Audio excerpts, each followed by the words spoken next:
Donc ça veut dire que si vous êtes diabétique et dépressif, et que vous faites un enfant à ce moment-là, les probabilités que des gènes axés vers la dépression ou des problèmes métaboliques pour l'enfant va exploser.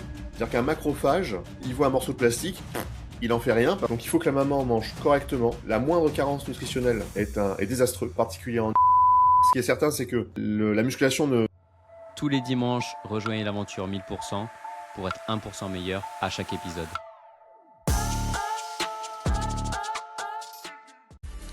Écouter des podcasts, c'est bien, mais vivre un événement, c'est encore mieux. L'équipe de 1000% a eu le plaisir de participer à l'édition 2025 à Lyon du Sommet d'Hypersanté.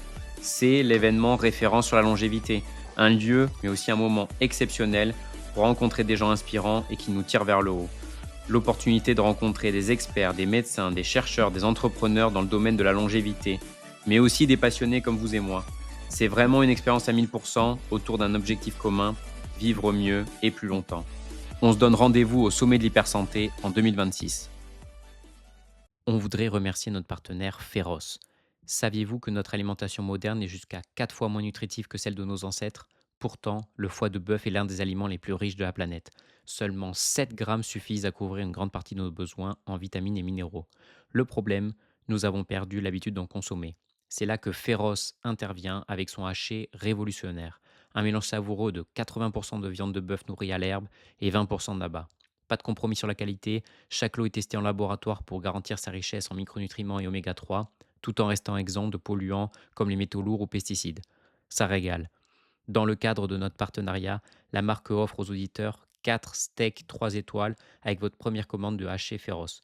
Pour en profiter, il suffit de l'ajouter à votre panier et d'utiliser le code 1000% sur la page de paiement. Lien et code en description.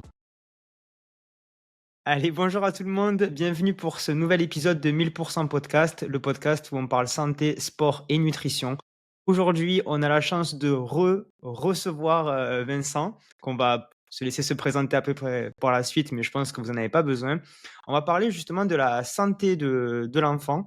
On va essayer de voir justement comment on peut faire, nous, en étant parent ou pas, ou même proche, hein, c'est aussi l'intérêt de ce podcast, c'est d'essayer de vous intéresser à un sujet et de partager aussi ces informations, car c'est ça, on compte aussi sur vous. Nous, on essaye de vous apprendre, mais vous aussi, essayez derrière de casser parfois les fausses croyances qu'il peut y avoir. Donc, on va parler de la santé de l'enfant, on va parler aussi de la musculation, des mythes un peu qui sont présents. On entend souvent, il ne faut pas faire de musculation chez l'enfant, ça justement ralentirait la croissance et plein d'autres mythes qu'on va essayer de démonter ou alors peut-être de voir s'ils sont vrais ou pas. Donc, on va séquencer tout ça dans la vidéo. Vous pourrez avancer s'il y a des thématiques qui vous plaisent et accélérer dans la vidéo. Donc, je vais laisser toujours accompagné du Pierrot, bien sûr, de la pile 1000%. Ça va, Pierre, la forme? Parfait, ravi de recevoir Vincent pour un 3, 4e épisode, je pense. Ouais, quatrième, je pense. Et on va le laisser se présenter tranquillement pour peut-être certains auditeurs qui ne le connaissent pas encore. coucou, bonjour. Coucou. Donc, je m'appelle Vincent Flonneau, je suis enseignant et formateur en master nutrition ainsi que dans différents centres de formation dans le supérieur. J'enseigne tout un tas de trucs comme la méthodologie scientifique, le vieillissement, la biologie de façon générale. Je suis un ancien chercheur dans le domaine de l'épidémiologie du sport et du vieillissement. J'ai été plusieurs fois champion de France d'aviron indoor, même si maintenant je suis à la retraite sportive par rapport à ça. Je suis aussi cofondateur d'une entreprise qui s'appelle V4 pour la mesure de la santé des gens. Et à côté, je suis coach sportif spécialisé dans la prévention des blessures ou la réhabilitation, disons. C'est assez complet. Donc, déjà, un grand merci d'avoir pris le temps d'échanger avec nous sur ce sujet, car c'est vrai que nous, on est un petit peu loin quand même de notre domaine d'expertise avec le Pierrot. On a quand même bossé le sujet. On va essayer de poser les meilleures questions possibles. C'est vrai qu'à la base, on s'était vraiment posé la question de la musculation chez l'enfant. On se posait la question, est-ce que c'est nocif ou pas? Mais en préparant ce podcast, tu nous as dit, il y a quand même pas mal aussi d'autres choses qu'il faudrait parler. Donc, est-ce qu'on pourrait peut-être commencer par le commencement, peut-être? Mais c'est les Ouais, spermatozoïdes à 1000% hein, qui veut nous vendre Vincent. de se faire un truc à 1000%.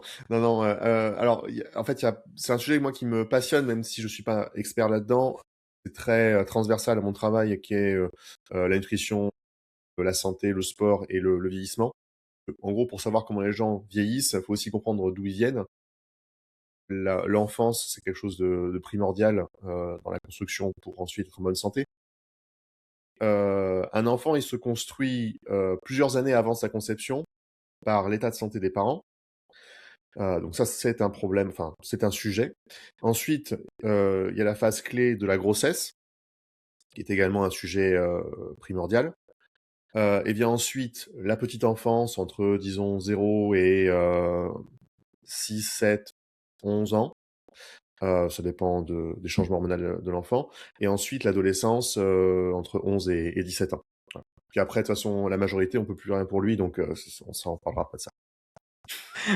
Donc, c'est vrai qu'on en parlait avec Pierre et toi. C'est vrai qu'on n'a pas forcément conscience que la santé des parents a un rôle et un impact. Comment, comment ça se passe justement? Quel est l'impact? Est-ce qu'il y a des chiffres, des données? Comment tu as fait pour avoir ces relations justement?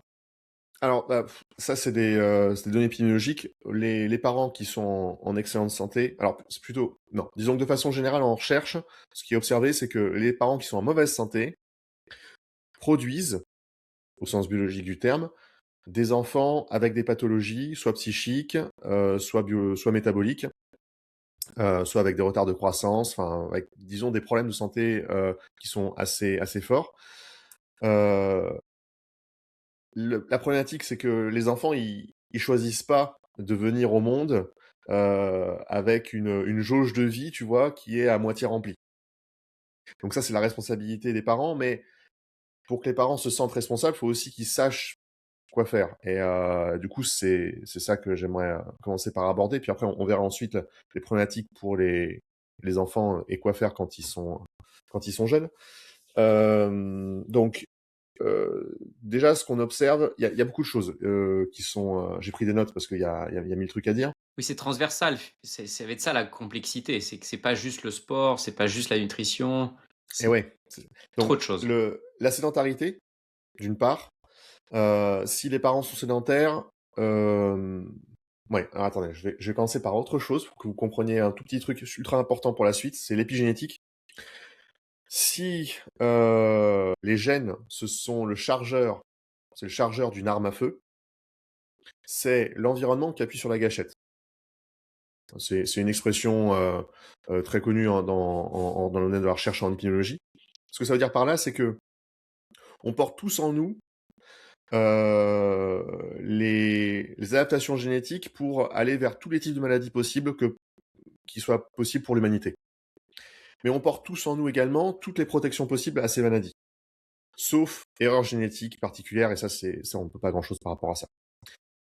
Avoir un bon mode de vie permet de réorienter, d'un point de vue épigénétique, l'expression de nos gènes dans la bonne direction pour être en bonne santé et avoir de la prévention. Alors, comment c'est possible ça? C'est parce que, au niveau de la pelote d'ADN, l'ADN, en fait, c'est donc une pelote de laine. Les gènes, ils s'expriment seulement à la surface de cette pelote de laine. Ceux qui sont à l'intérieur ne sont pas exprimés.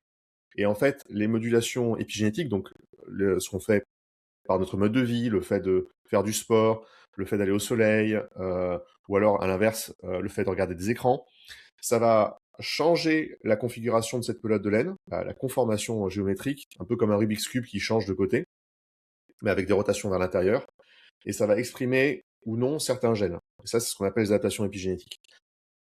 Bref, ces adaptations épigénétiques, j'ai perdu mon fil, vont... Oui. Ouais, vas-y, non, vas-y. C'était Voilà. justement pour nous expliquer, tu voulais partir avec une base pour Oui, nous oui. expliquer après derrière pourquoi. Voilà. Donc ces adaptations épigénétiques sont responsables à la fois de d'une santé protectrice et de maladies. Et c'est là le point super important pour les enfants, les adaptations qui nous sont personnelles à nous, ensuite, lors de la reproduction, qui est la partie la plus plaisante d'avoir un gosse quand on a un gosse, c'est on le transmet à l'enfant. Donc ça veut dire que si vous êtes, par exemple, diabétique et dépressif, qui est une situation qui est compliquée à vivre, et vous faites un enfant à ce moment-là, la configuration des gènes sera... les probabilités que des gènes axés vers la dépression ou des problèmes métaboliques pour l'enfant va exploser. C'est pas de la certitude, mais ça va exploser.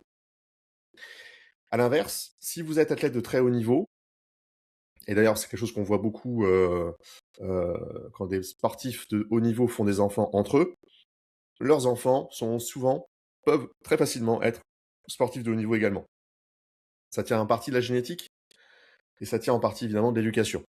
Un point clé que je mentionne de temps en temps en podcast, mais qui est important de savoir, c'est que les mamans sont elles qui transmettent les mitochondries dans 99,99% des cas. Alors, c'est injuste du point de vue de l'évolution, mais ça veut dire que la responsabilité du pool mitochondrial, qui est essentiel pour la santé des enfants, revient à la maman. Puisque les mitochondries donc qui servent à utiliser l'oxygène pour produire l'ATP et qui sont, disons, au cœur c'est l'un des marqueurs fondamentaux du vieillissement et c'est l'un des marqueurs les plus modulables pour aider les autres marqueurs de vieillissement à être atténués. C'est vraiment un point essentiel d'adaptation et de santé. C'est transmis seulement par la maman. Si la maman a une VO2 max de 30, qui est considérée comme quasiment normal bas aujourd'hui par les instances officielles, alors que bon, il y a 50 ans en C'est ce que arrière, j'allais te c'était... demander. Mais toi, tu penses que c'est éclaté. Ah oui, on s'est éclaté au sol. Non, non, Bah, là 30, c'est c'est vraiment c'est vraiment bas quand même, 30. Oui, Pour les oui, gens oui, qui oui, c'est un pool asthmatique là, c'est pas 30, possible. 30, t'es essoufflé avant de monter les escaliers. Ben, en fait, le problème, c'est que la vie sédentaire fait que les gens ont plus trop conscience de ce que c'est qu'être en bonne santé par rapport à ça, sur le plan respiratoire, cardio-respiratoire. Bref. Eh ben, en ayant 30, elle va fournir à son enfant une petite quantité de mitochondries qui sont un peu désadaptées. Et ce sera beaucoup plus dur ensuite de remonter.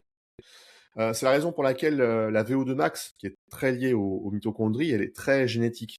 Si les parents ont une très grosse VO2 max, en particulier la maman, du coup, l'enfant aura aussi facilement une très grosse VO2 max. Et ça, c'est injuste pour le coup, parce que l'enfant, comme on sait que en dessous de 50 de VO2 max, sur le plan scientifique, on sait qu'en dessous de 25 de VO2 max, on a plutôt des effets délétères sur la santé. Le système cardiovasculaire n'est pas capable de compenser le stress de l'environnement. Et au-dessus de 50 VO2 max, de 50 pardon, de VO2 max, on voit des effets protecteurs sur le diabète, sur tout un tas de choses, au niveau de la psyché également.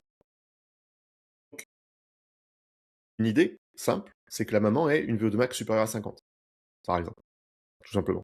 et le papa, qu'est-ce qu'il peut faire? Alors le pauvre, on a compris que la VO2 max, il peut pas, donc qu'est-ce qu'il peut faire lui pour aider son enfant à être en bonne santé? Et le papa, il peut aller acheter des œufs à la maman lorsqu'elle est enceinte. Non, alors,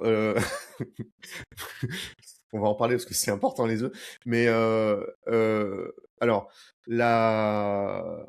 dans une certaine mesure, en fait, il y a pas longtemps, dans des anciens podcasts, je vais raconter que les papas pouvaient transmettre plus facilement la force. Et en fait, alors là c'est ma faute, j'ai mal compris certains articles scientifiques et j'ai été repris par des collègues qui m'ont dit que c'est pas exactement ça. En fait, le problème c'est que c'est peut-être le cas, mais pour l'instant c'est trop incertain. C'est-à-dire que la probabilité que ce soit vrai, c'est de l'ordre de 10%. Donc c'est assez bas. Ce que peut faire le papa, c'est avoir une très grosse densité minérale osseuse, parce que la densité minérale osseuse a un impact important sur l'immunité acquise.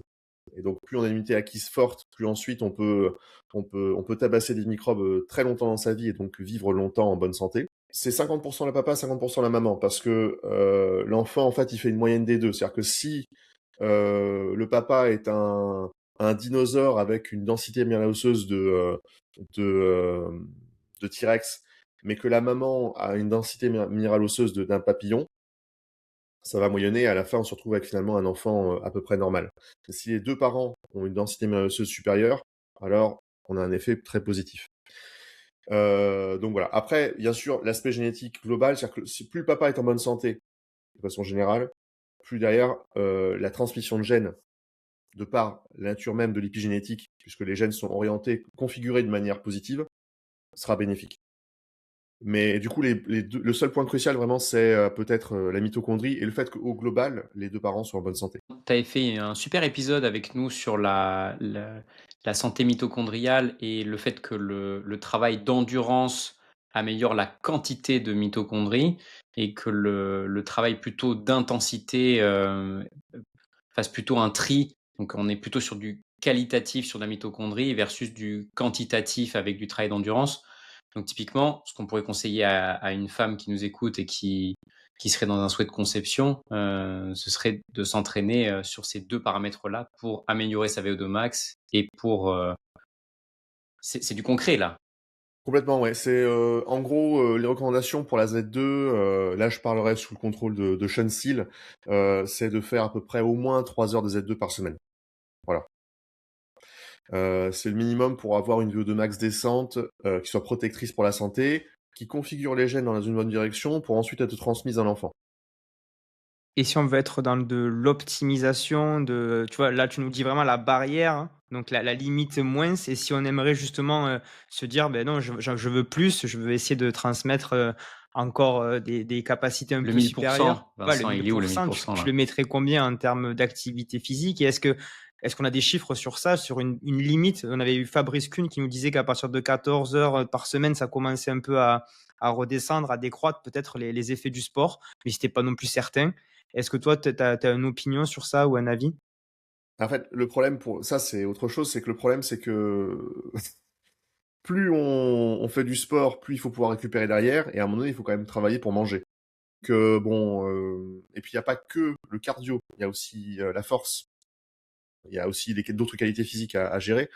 Mais on va dire, si je dois faire une recommandation à 1000%, comme tu dis, je serais plutôt sur du 8 heures par semaine, De entre 8 de et 10 car heures. de De cardio ou cardio, tout ou de cardio? OK, non, de cardio OK. Et seulement. après et en renfo? Ouais. Non, alors si quitte à faire 8 heures de cardio, tu fais 6 heures, 5-6 heures de Z2 et tu consacres le reste à différentes autres intensités, donc Z4, Z5. OK. Et après en termes de renforcement musculaire, alors on fait quoi? 2 heures par semaine, 3 heures, ça te paraît bien? 2 heures, ça suffit, ouais. Ça suffit? OK. Parce que là, on va aussi avoir un développement du pool mitochondrial en faisant du renforcement musculaire, ou est-ce que c'est pas comparable? Alors, c'est pas comparable. Il existe, mais il est d'autant plus marqué que la personne est sédentaire. C'est-à-dire que tu prends un go muscu qui fait jamais de cardio, il va créer des adaptations mitochondriales. Ok. Et spécifiquement, comme il est sur des efforts très très courts, plutôt de qualité que de quantité. Mais vraiment essentiellement. Alors le problème, c'est la quantité souvent, et donc du coup, ben, si tu fais que de la muscu ou de la force ou disons des efforts athlétiques courts, moins tes mitochondries seront nombreuses, même si ce sont des super mitochondries. OK, ça marche. Et après, justement, pour les gens, pour toi, la sédentarité, ça commence à quel point? Enfin, à quel moment? Là, on a parlé de 3 heures. Est-ce que pour toi, en dessous, on est directement sédentaire? S'il faudrait un petit peu alerter les gens sur, une activité à avoir au minimum pour leur Combien de fois santé? par jour ou par semaine? Voilà, en fait, c'est compliqué ça parce que il y a beaucoup d'infos contradictoires sur ce sujet-là. T'as des sportifs qui sont sédentaires, tu vois, des gens qui font 15 heures de sport par semaine mais qui ne bougent pas du tout. La marche a des vertus qui sont pas remplaçables seulement par la position assise du vélo. Tu vois, si je prends le vélo comme activité cardiovasculaire ou du rameur pour dans mon cas. C'est un espèce de cumul, mais je serais tenté de dire qu'il faudrait prendre les recommandations de l'OMS pour les enfants, c'est-à-dire minimum 1 heure d'activité par jour pour les parents, enfin pour les adultes. OK. Bah, écoute, là, donc on est, on va faire la période sympa de reproduction. On va dire que là, on est en train de batifoler, et là, on arrive dans la période de batifolons ensemble, et là, on est dans une période maintenant de grossesse. Donc, est-ce qu'il y a quelque chose qu'on a oublié déjà, dans cette Ouais, première partie? Vas-y, ouais, ouais, plein de trucs ouais. là. Il est venu, il m'a dit: «Attends, attends, attends, attends, viens ici, Alors, vas-y, dis-nous». du coup, bon, c'est vrai que si tu as un mode athlétique, un mode de vie athlétique, donc tu dors bien, tu manges bien, tu luttes contre ta sédentarité parce que tu es actif, donc bonne VO2 max. Là, tu as déjà fait une grosse partie du travail. Mais malheureusement, dans le monde moderne, il y a aussi le problème des perturbateurs endocriniens et des microplastiques. Et alors là, c'est extrêmement chiant parce que même si tu es un super athlète, vraiment un athlète incroyable, donc je sais pas moi, on va prendre Dupont, tiens, comme un athlète incroyable de rugby, et ben si à cause de son mode de vie, il est en permanence exposé aux perturbateurs endocriniens et qu'il mange des microplastiques, ça va considérablement dégrader la santé du fœtus. Et donc ça, c'est un autre problème qui est tout seul à isoler. Il faut absolument donc quantifier son exposition aux perturbateurs endocriniens. Ça, c'était un gros problème parce qu'à l'heure actuelle, il n'existe pas de questionnaire référence scientifique pour mesurer l'exposition aux perturbateurs endocriniens. Moi, c'est un truc que j'ai construit de mon côté, tu vois, pour essayer d'y voir un peu plus clair, mais je sais que c'est imparfait parce que c'est pas encore, c'est pas holistique, c'est ce qu'il faudrait.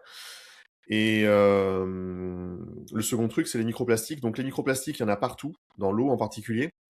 Le problème des microplastiques, c'est que ce sont une matière qui est inerte et qui passe à travers les filtres naturels que sont l'intestin, la barrière hémato-encéphalée, ou les reins, ou dans les tissus, etc. Et alors, pourquoi c'est un problème si c'est inerte? C'est parce que il n'est pas possible de les virer, puisqu'ils sont inertes d'un point de vue biochimique. C'est-à-dire qu'un macrophage, il voit un morceau de plastique, il en fait rien parce que il n'est pas conçu pour repérer un truc comme ça, malheureusement.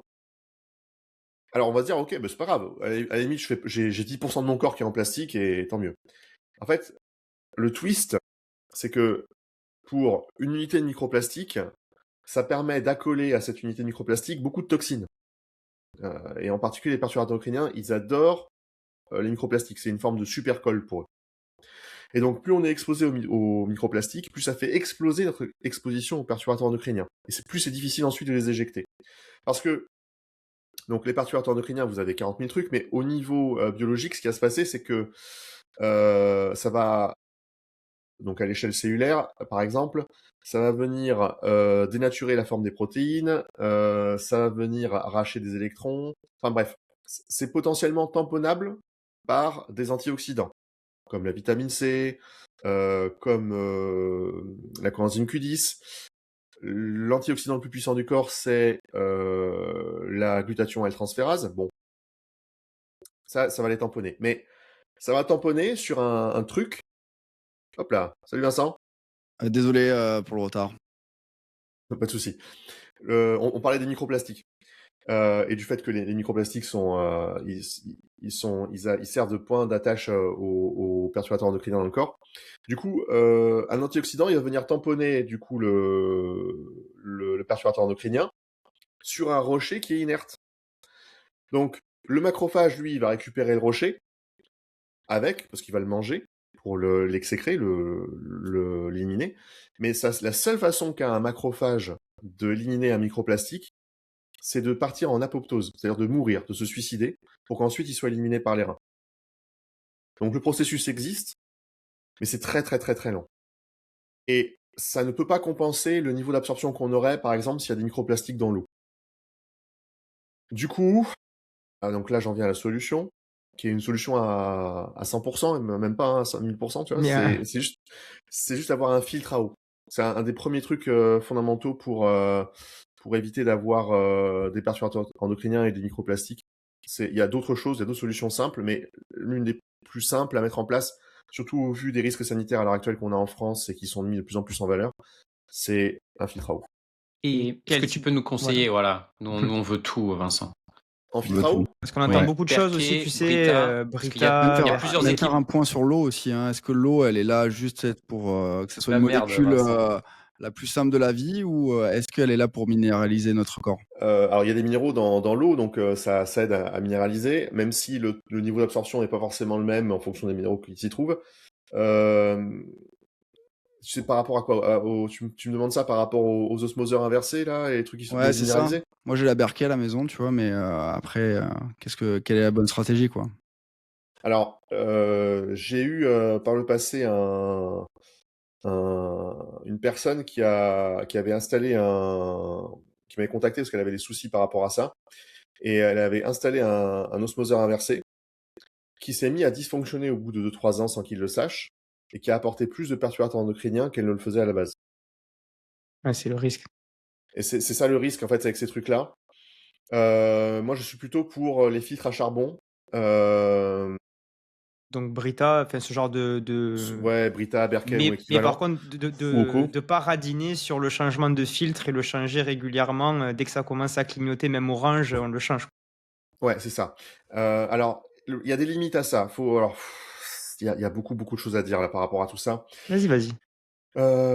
Les principes des filtres à charbon, c'est qu'ils se basent sur les forces de Van der Waals à l'échelle microscopique, qui sont des forces d'attraction simples, qui permettent à des molécules qui n'ont pas forcément d'affinité avec le charbon de se coller à lui. Voilà, c'est comme ça que ça marche. Et c'est la raison pour laquelle les filtres à charbon sont si efficients, sous condition que l'eau passe par le charbon, par un effet de gravité, et ensuite soit exfiltrée. Ça veut dire quoi? Ça veut dire que mettre une grosse crotte débile dans une carafe de charbon, ça ne marche pas. Il faut vraiment que ce soit un système filtrant, type, les marques là en l'occurrence, mais il y en a d'autres. Ou le faire soi-même, ce qui est peut-être aussi possible, j'imagine, si on est bricoleur, oui. Est-ce que tu vois une hiérarchie dans les filtres? Est-ce que pour toi, il y a quand même un système qui sort du lot dans ces filtres à charbon, dans ces marques? Ah, pas vraiment. Il y a, comment il s'appelle? Julien Vénesson. Ouais, Julien qui est- Vénesson qui a fait une vidéo là-dessus, qui part d'une bonne intention. En plus, il a mis beaucoup d'argent là-dedans. Malheureusement, Il y a la police Foulonneau qui est arrivée. T'as mis un commentaire, Non, non? mais Oui. ouais, j'ai mis un commentaire pour expliquer qu'il y avait plein de choses qui méthodologiquement allaient pas au niveau de la façon dont ils ont mesuré ça, parce qu'ils étaient très alarmistes sur le fait en disant que c'était que du marketing, que ça marchait pas. Alors non, ça marche. Et la méthodologie qu'ils ont employée ne suit pas des protocoles scientifiques classiques. Donc du coup, c'est intéressant, c'est un peu comme une étude pilote, mais faut pas prendre de décision ou juger à partir de là. Et il a pas aimé mon commentaire, donc il a supprimé. Et donc il y a quelqu'un d'autre qui l'a remis derrière. Il a pas lu le passage où tu lui disais que c'était intéressant quand même. Du coup, tu sais, Je sais ça pas. Bon, L'intention après, était louable, c'était ce que tu marquais. Il me semble que Moi, oui, la démarche était j'ai une petite positive. question, vraiment- c'est que je suis mon en commentaire était retard. gentil. Je suis désolé, je Oui. suis en retard, mais quand même le sujet, on me parle les enfants, la musculation, et là, j'entends les microplastiques, le filtre à eau. Ouais, il y Non, a c'est- une Ouais. trame où vraiment Mais- on s'envole. Parce que- Non, on s'en va pas du tout. En fait, la base pour avoir des enfants en bonne santé, c'est que les parents déjà sont en bonne santé. Et donc, on a 4 phases. Phase 1, les parents avant la conception. Phase 2, la grossesse. Phase 3, la petite enfance. Phase 4, l'adolescence. Merci Voilà. beaucoup. VO2 max de la mère Petit résumé. et Ouais. exposition aux perturbateurs endocriniens de limiter. Non-exposition. Voilà, je voulais justement, moi, excuse-moi Pierre de te couper, mais t'as pas donné de conseils justement par rapport à ça. Est-ce qu'au niveau, tu vois, peut-être des aliments, de la lessive, du lave-vaisselle, est-ce qu'il y a des choses Oui. justement sur lesquelles il faut Oui. faire attention, des objets qu'on soupçonne même pas? Est-ce que tu pourrais nous en donner quelques-uns justement? Le top 5. Tu vois, je pense même alors, le poulet, tu vois, je vois souvent le poulet en plastique, tu sais, les Ouais. blancs de poulet tu sais, qui sont enfermés dans une barquette en plastique. Est-ce que ça, tu vois, est-ce que déjà il n'y a pas de 100%, plastique ça. qui va rentrer à Oui. l'intérieur? Ça migre. Alors, typiquement, le problème des aliments qui sont emballés dans du plastique, c'est qu'ils vont vous nourrir de microplastiques. Il n'y a pas forcément de perturbateurs endocriniens, mais c'est un problème, ça, déjà, selon soi. Donc, il faut éliminer le plus possible le plastique de la vie des aliments.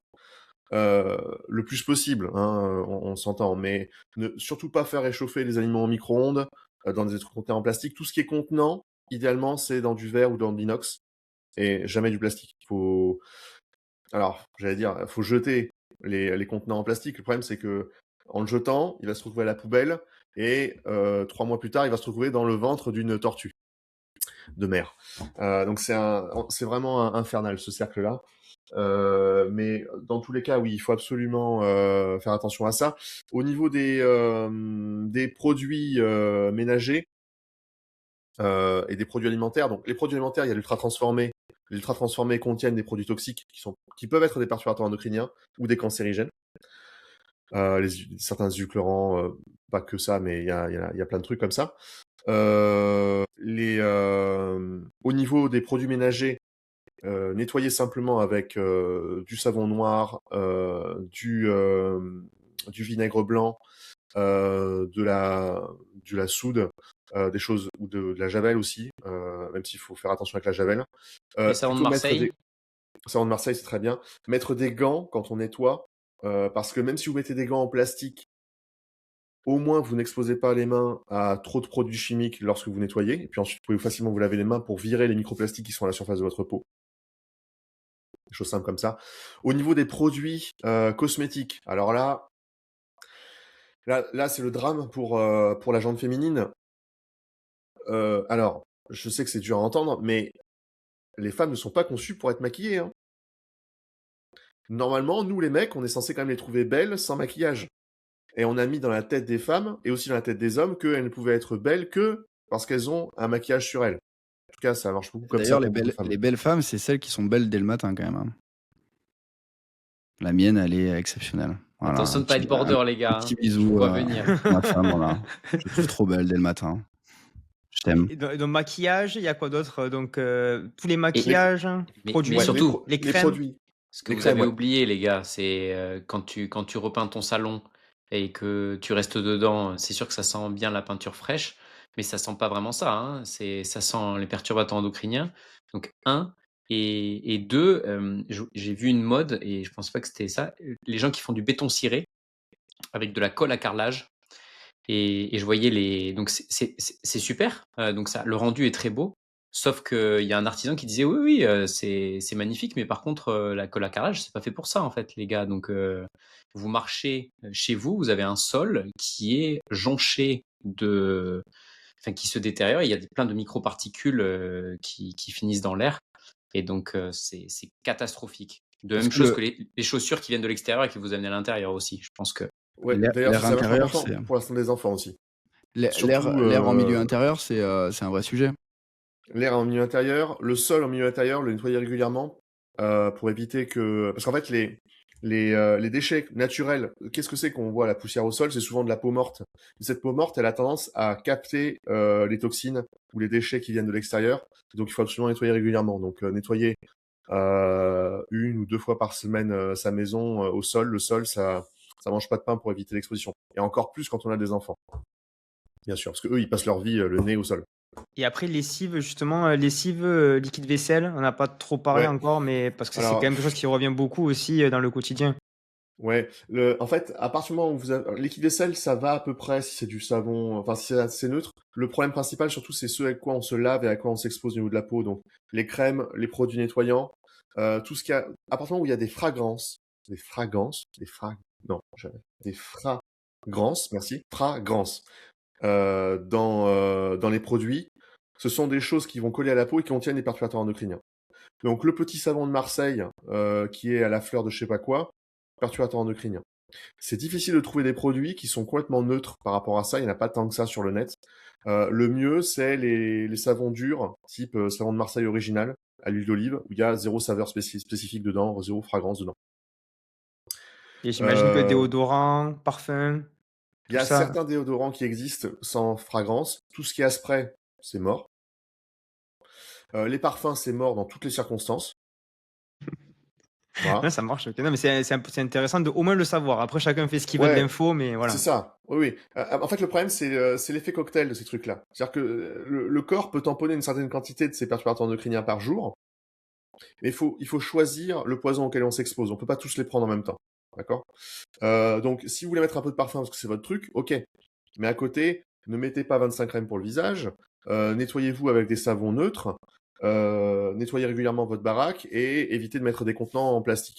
Si votre petit plaisir à vous, c'est l'odeur du plastique chaud mélangé au fromage et à la purée, ok.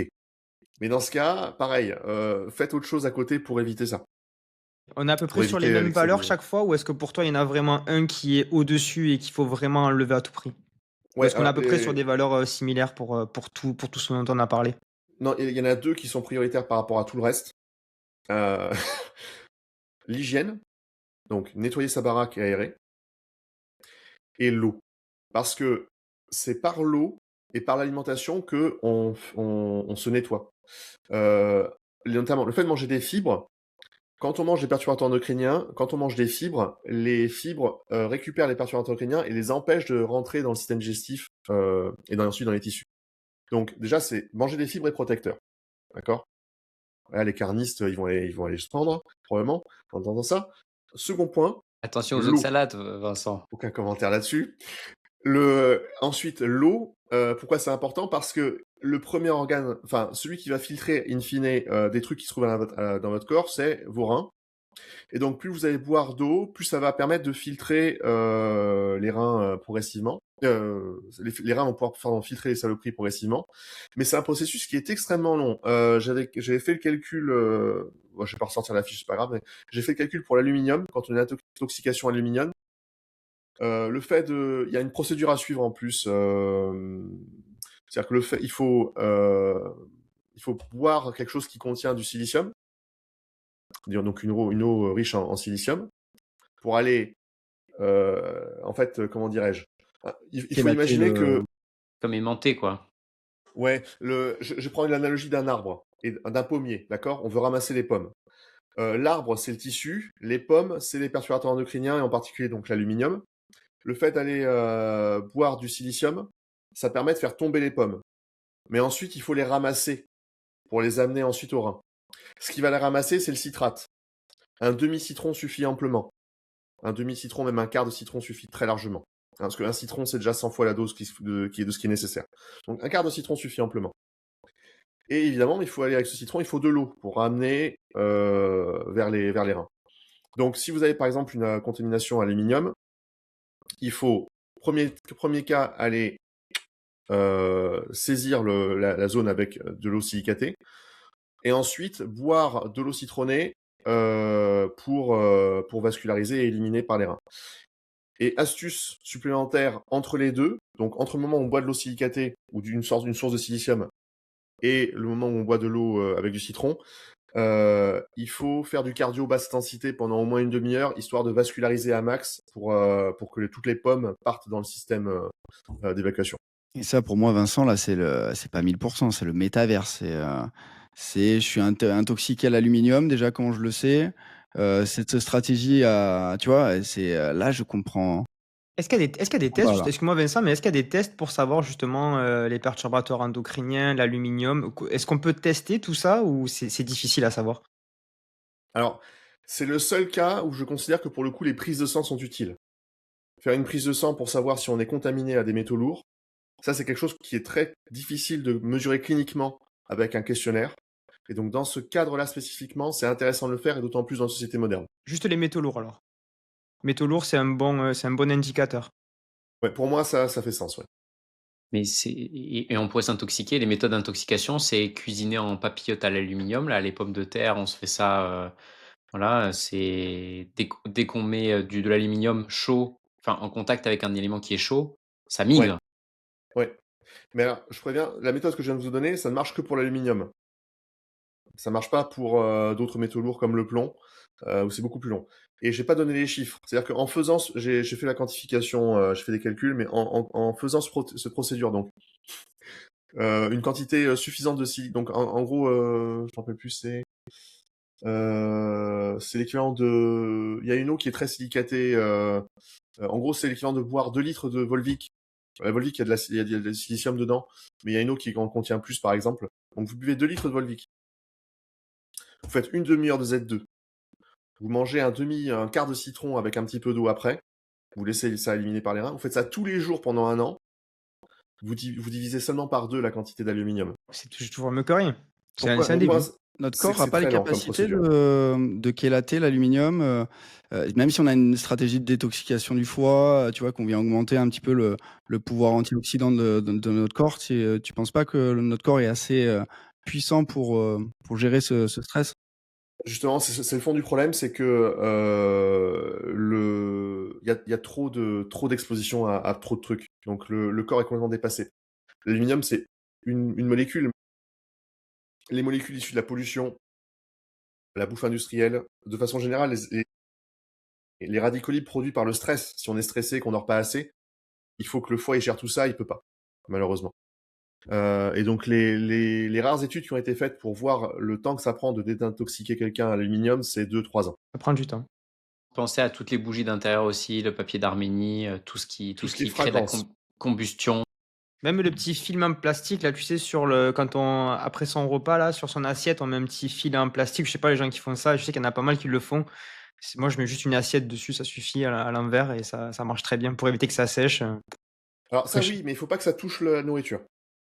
Ouais, parce que moi, il y en a certains qui disent que même juste le fait de le mettre, il y a quand même un déplacement de Oui, Et si t'as de la microplastiques. vapeur dessus, machin, Ouais, il faut pas être plus extrême. psychorigide. royaliste que le roi. C'est-à-dire que à partir du moment où vous faites 80% des choses qui sont bien par rapport à 100%, enfin du coup à 0%, c'est déjà essentiel. Par exemple, les filtres à eau, vous pouvez boire de l'eau normale à côté. Mais si 80% de votre eau est filtrée, déjà ça règle la majorité du problème pour votre foie et de sa capacité à détoxifier et à tamponner, à Déjà, chélater. Du bon sens. tu donnes de l'espace en fait. Déjà, tu te donnes de la capacité en plus à gérer les autres problématiques finalement. Comme le café, hein, le café aussi, boire du café à haute dose, ça va aussi surcharger notre foie, la caféine qui est aussi. Après, plus on a de la VO2 max, plus on a des qualités métaboliques élevées, plus on a un foie en bonne santé, plus on peut tamponner. Allez faire du cardio alors. On avance un petit Ouais, peu les gars, parce que là on est ouais. juste avant Je la reproduction. c'est très vaste. Mais du coup, ouais. Donc, les Donc, perturbateurs endocriniens, c'est le sujet. Et la seule chose à faire, si vous avez, les deux seules choses à faire, c'est avoir une hygiène de votre maison qui soit excellente et à filtrer votre eau. donc presque s'y mettre 2 ans à l'avance alors presque, si je comprends bien, à faire Voilà, attention. c'est mon point. C'est que si ça prend du temps, parce que c'est très long, la désintoxification, enfin, c'est pas vraiment le terme, mais le fait Se le fait de désempoisonner. se désempoisonner ou diminuer l'exposition aux perturbateurs endocriniens, il faut s'y prendre 2-3 ans à l'avance. Et manger Un bio. an, un minimum. Manger bio, est-ce que pour toi c'est un garde-fou aussi à l'exposition aux polluants, aux pesticides? Aux pesticides un petit peu, mais pas tant que ça. Il y a un terrible... Voilà, mon Dieu. Il y a un... T'as le droit que de dire oui ou non, Vincent. Non, non, mais il y a un terrible rapport des autorités françaises qui est sorti là cet été dans le domaine de l'épidémiologie et de l'alimentation, qui montre par exemple que tous les produits laitiers, bio ou pas bio, sont contaminés aux métaux lourds. Les poudres pour les enfants également, lait de chèvre, lait d'ânesse, tout. Ce qui veut dire qu'il y a une pollution systémique de l'environnement qui n'est pas contrôlable par la labellisation bio. Ce que je dis là, ça concerne le lait. Je ne sais pas si c'est vrai pour les pesticides, pour les fruits, mais mon point, c'est qu'il faut être extrêmement prudent par rapport à ça. Donc on nettoie les fruits et légumes là, comme on fait avec le bicarbonate. Tu le fais toi Ouais. personnellement ou pas? Ouais. Bah, alors, si vous mangez des fruits avec des grosses peaux, orange, kiwi, on s'en fiche. Et si vous mangez la pomme avec la peau, oui, ça faut le faire. Tu nous as pas parlé du téflon, mais t'as pas de conflit téflon, d'intérêt avec une marque de casserole, j'espère. Non, il y a rien à faire. Le téflon, il faut juste pas en prendre. Les ustensiles de cuisine, c'est important, évidemment. Si vous avez des ustensiles de cuisine qui sont rayés, il faut les jeter et en acheter d'autres. C'est plus facile à dire qu'à faire parce que ça coûte très cher ces conneries. Acheter des trucs de qualité, ça coûte en général très très cher. Ça coûte au moins 100 € ces trucs-là. La fonte, c'est ok, Vincent? La Fonte fonte, inox? c'est ce qu'il y a de mieux. Inox, Ok. non? L'inox, en fait, le problème, c'est la façon dont c'est construit ces trucs-là. Il n'y a jamais que de l'inox. Il y a toujours une espèce de couche de conducteurs. Et Il y a c'est de dans ces l'alu. conducteurs que se trouve l'aluminium ou des métaux lourds. Mais si c'est bien fichu, normalement, c'est protecteur. Et ce qu'il faut, c'est surtout ne jamais mettre des coups de fourchette ou des coups de couteau dans la poêle pour parce qu'on éviter. Ça marche. Bon, Mais on passe peut-être à la grossesse. Je vois que Pierre a encore une dernière question. Ouais, j'ai investi dans une poêle en fonte. Déjà, ça m'a coûté la peau du cul. la moitié d'un de mes bijoux de famille et surtout, c'est extrêmement lourd, hein. Je vais avoir des bras, ça va Déjà être que t'as des exceptionnel. biceps, ça va être Non, extraordinaire. mais clairement. c'est vraiment Fais du lourd, hein. bien. Je pense qu'elle pèse 4 kilos la poêle. Franchement, ça exagère pas. Et il y a une stratégie Mais- aussi, non? Il faut graisser la fonte pour qu'elle reste. Non, il n'y a pas un truc. Culotté. Ouais, c'est Ouais, ça, puis- exactement. Et tu mets un fat grip bleu sur la poignée, comme ça, c'est encore plus dur. Il va faire ça. Bon. Allez, partons sur la grossesse. Alors, Et moi, j'avais Vincent, juste une petite question. ouais. Je crois que sur un épisode, tu avais dit la VO2 max pour la mère, pour les mitochondries. Ouais. Et je pense me souvenir que tu avais dit la force et la force max Ouais. pour l'homme. Mais moi, dans ma tête, c'est une question qui est restée là et j'ai jamais eu la réponse. On a abordé ça juste il est avant. revenu dessus, ouais. Ouais, d'accord. C'est quoi le principe? Les auditeurs, Il faudra Vincent, écouter, voilà. Il faudra écouter le Vincent, podcast notre de Vincent collègue. répond. Ouais, Déjà, mais il j'ai le droit. assume pas son mulet et ensuite, il Si. vient en retard. J'ai un peu cuté là, vous avez vu? Ouais, il vient en Il y a des retard jaloux de un faire peu. l'épisode. Vincent, il fallait être là. Ouais, Allez. il fallait. Non, mais avance. juste pour savoir. Il regardera, tu regarderas Vincent. On en a parlé Oui, justement. c'est Il bon. en a Il parlé, a envie de Vincent, me dire, justement. laissez-le moi répondre là. Je te le dirai après, mais Allez, en on en podcast, reparlera. Ok. c'est déjà trop long là. Bon, en tout cas, Sur je la bosse, grossesse, alors Vincent, qu'est-ce qu'on met en place? À quoi on fait attention? Est-ce que c'est une période aussi décisive? On a parlé de l'avant. à Ouais. la grossesse, sur quoi on joue? Activité physique aussi, nutrition? C'est quoi pour toi le tout? J'imagine, c'est encore, comme disait Pierre, transversal? Ouais, alors, pour le coup, il faut éviter, les excès de tension, mécanique parce que ça augmente la pression artérielle et ça peut faire des chutes d'organes et donc du coup, le bébé, il passe à la trappe. Donc faire attention par rapport à C'est-à-dire, ça. tu peux développer, s'il te plaît? Ça veut dire quoi? Ça veut dire que si la maman, elle fait du crossfit en faisant des arrachés à 70 kilogrammes, faut qu'elle se calme. OK. Même si elle a l'habitude d'en faire, pour toi, s'il faut quand même faire attention? Ouais, i en fait, tu prends une haltérophile professionnelle. Ça, on prend l'exemple, archétypal. Donc la nana, elle a une arrachée à 80 kilogrammes, élite. 80 kilogrammes, c'est son 1 RM. Donc c'est ce qui met le plus en tension son système, ses pressions internes. Donc, en gros, ne jamais travailler à plus de 70%. Oui, Ça voilà, on met de la évitera les nuance problèmes. parce qu'il y en a, ils vont se dire: «Non, je fais pas de sport», je les connais, hein. Ils vont se dire: «Ah, j'ai entendu, il faut pas faire de force justement quand on est enceinte». Pour ça, c'est déjà un bon repère. Alors moi, c'est de ce que je comprends des considérations physiologiques, mais si t'écoutes certains médecins sur le sujet ou d'autres spécialistes de la question, ils vont te dire zéro activité. À l'heure actuelle, il n'y a pas de sujet tranché dans la recherche scientifique sur ce sujet-là. Si la maman pense qu'elle prend un risque, autant qu'elle ne le fasse pas. Si elle est vraiment addicte au sport, de ce que moi je comprends, c'est au maximum 70%. Parce qu'à 70% du 1 RM, on est quand même loin des niveaux de pression parce que c'est exponentiel ces trucs-là, d'un 1 RM ou d'un quasi 1 RM. Ah, là, on parle un peu de l'extrême. La fourchette dans laquelle il faudrait se situer, tu m'as donné la partie haute qui paraît être Mm. un peu l'extrême. Je pense pas que ça parle à beaucoup de femmes ou de se dire qu'elles vont faire des arrachés à la salle, mais de se dire, par exemple, à la maison, je fais, ou je vais à la salle de sport et je continue de faire un peu de squat, des fentes, où se situer? 70%, pareil, max. 70% de ce que tu avais l'habitude de faire. Voilà.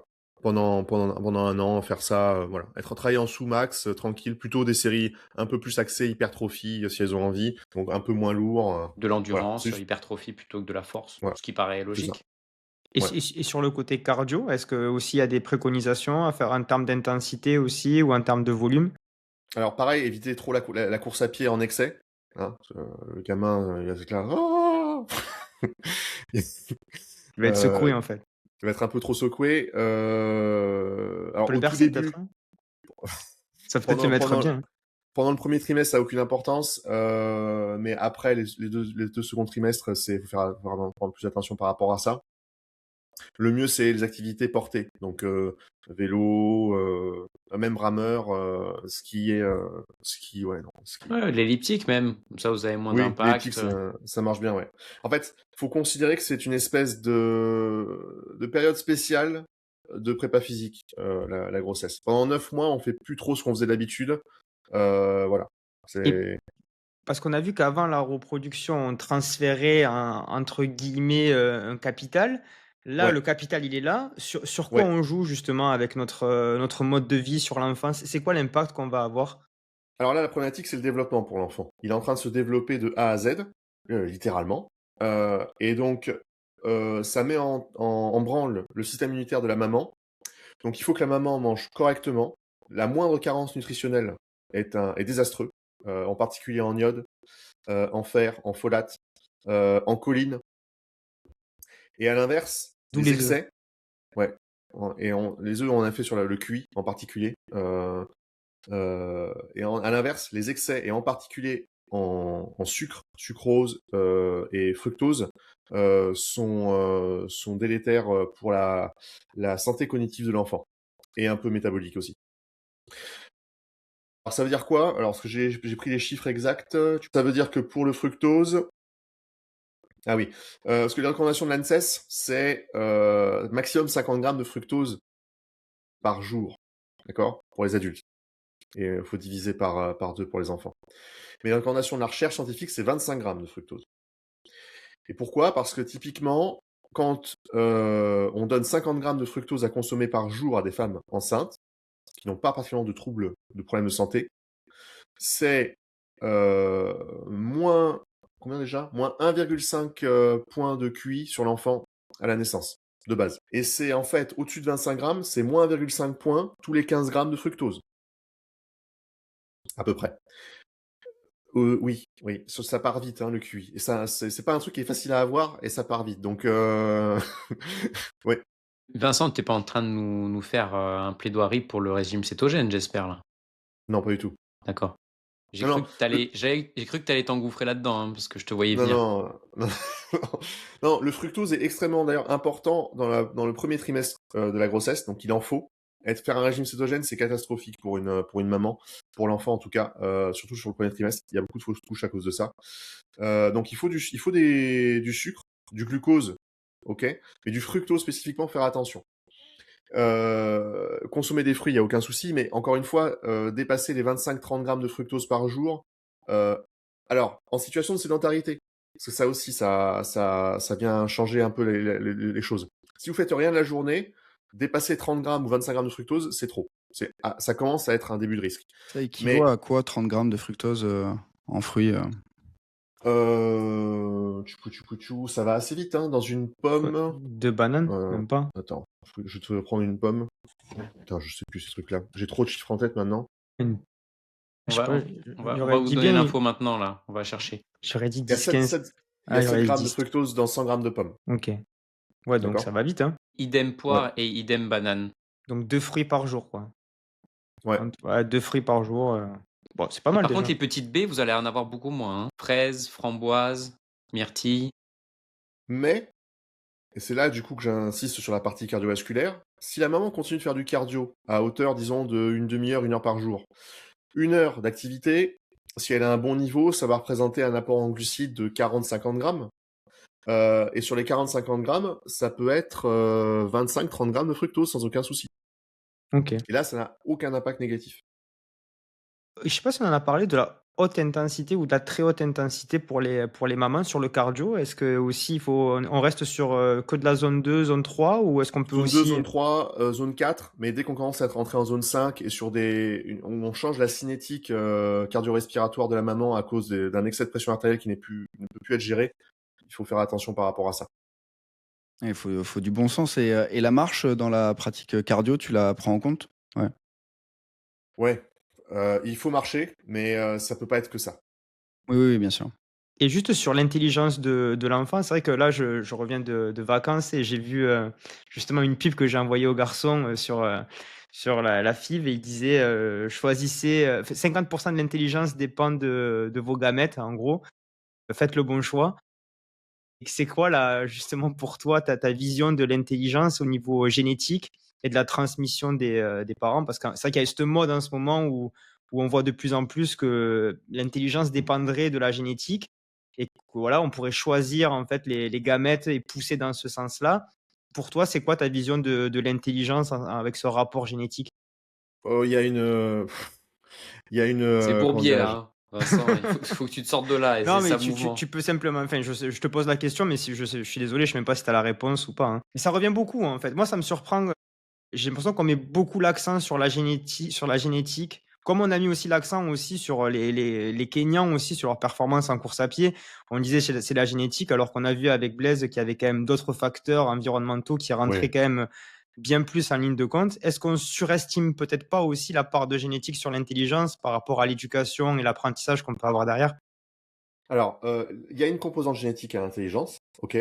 Et en fonction de ce que disent les recherches scientifiques sur le sujet, la façon dont c'est mesuré, on considère que l'éducation, tout le processus éducatif, hein, donc de 0 à 20 ans, ça peut faire gagner jusqu'à 40 points de QI à un enfant, au max du max du max.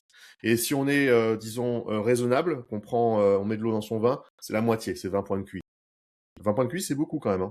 Il en a pas parlé, mais est-ce qu'avant aussi, de développer un petit peu peut-être ses capacités cognitives, avant la reproduction, dans justement cette optique de transmission génétique, est-ce que là, ça peut avoir un sens comme on avait vu sur le cardio ou c'est pas pareil? Non, en fait, c'est lié à des considérations métaboliques dans le cerveau, liées à la production de BDNF, qui est une molécule qui permet d'augmenter la production de neurones et la régénération des neurones. Et ça, c'est lié à tes qualités métaboliques, donc c'est lié à ton cardio, littéralement. OK. Je vais encore faire du cardio pour, rendre mon enfant intelligent. Non, mais j'y peux rien, hein. Alors, juste pour être clair sur les définitions, l'intelligence, c'est la capacité que nous avons à intégrer des informations sur le monde, ok, pour pouvoir adapter notre comportement et et trouver une solution à un problème. C'est C'est la juste ça. capacité d'adaptation presque, en fait. Être intelligent, c'est savoir s'adapter. On peut dire ça ou... Oui, c'est ça. Mais ça veut dire que, par exemple, un étudiant qui répond à une question qu'il avait anticipée à un examen fait preuve d'intelligence, mais il fait encore plus preuve d'intelligence lorsqu'il répond à une question qu'il n'avait pas anticipée. La raison pour laquelle on ne dit pas aux étudiants pourquoi est-ce qu'il y aura à l'examen exactement. Un médecin qui répond de façon automatique à un patient ne fait pas preuve d'intelligence, il fait preuve d'automatisme. Un médecin qui raisonne par rapport à une problématique nouvelle fait preuve d'intelligence. C'est subtil la différence. Voilà. Et après, donc, Là, ouais, ok. oui. Au niveau de la grossesse, est-ce qu'il y a autre chose qu'on a dit de faire attention au fructose, activité physique? Vas-y. Alors juste mon point par rapport à l'intelligence, c'est que, parce que ça c'est un truc qui est souvent attaqué d'ailleurs par des gens qui ont une idéologie douteuse, le QI, que ça plaise ou non aux gens, est le meilleur proxy de l'intelligence, à l'heure actuelle en sciences. Donc, c'est pour ça qu'on parle beaucoup du QI, du quotient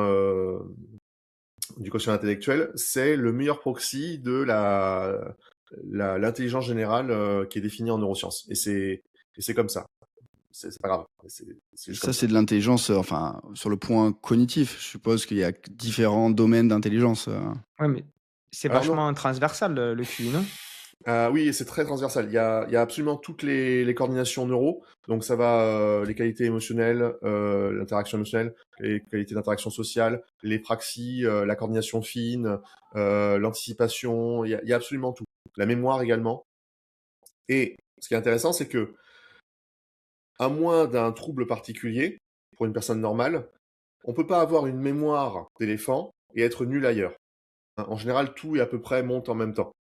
Donc, si quelqu'un est par exemple très très mauvais sur un point spécifique dans les différentes formes, on va dire, de fonctions Il n'est cognitives. pas très bon ailleurs. Exactement. Nous, on espère qu'on est dans la moyenne haute quand même. Ouais, Alors, dans la le moyenne, QI ça passe, hein. Le QI moyen en France, c'est 98. Le QI moyen mondial, c'est 85. On considère qu'on commence à être entré dans le monde des attardés mentaux à partir de 85 et la trisomie légère à partir de 80.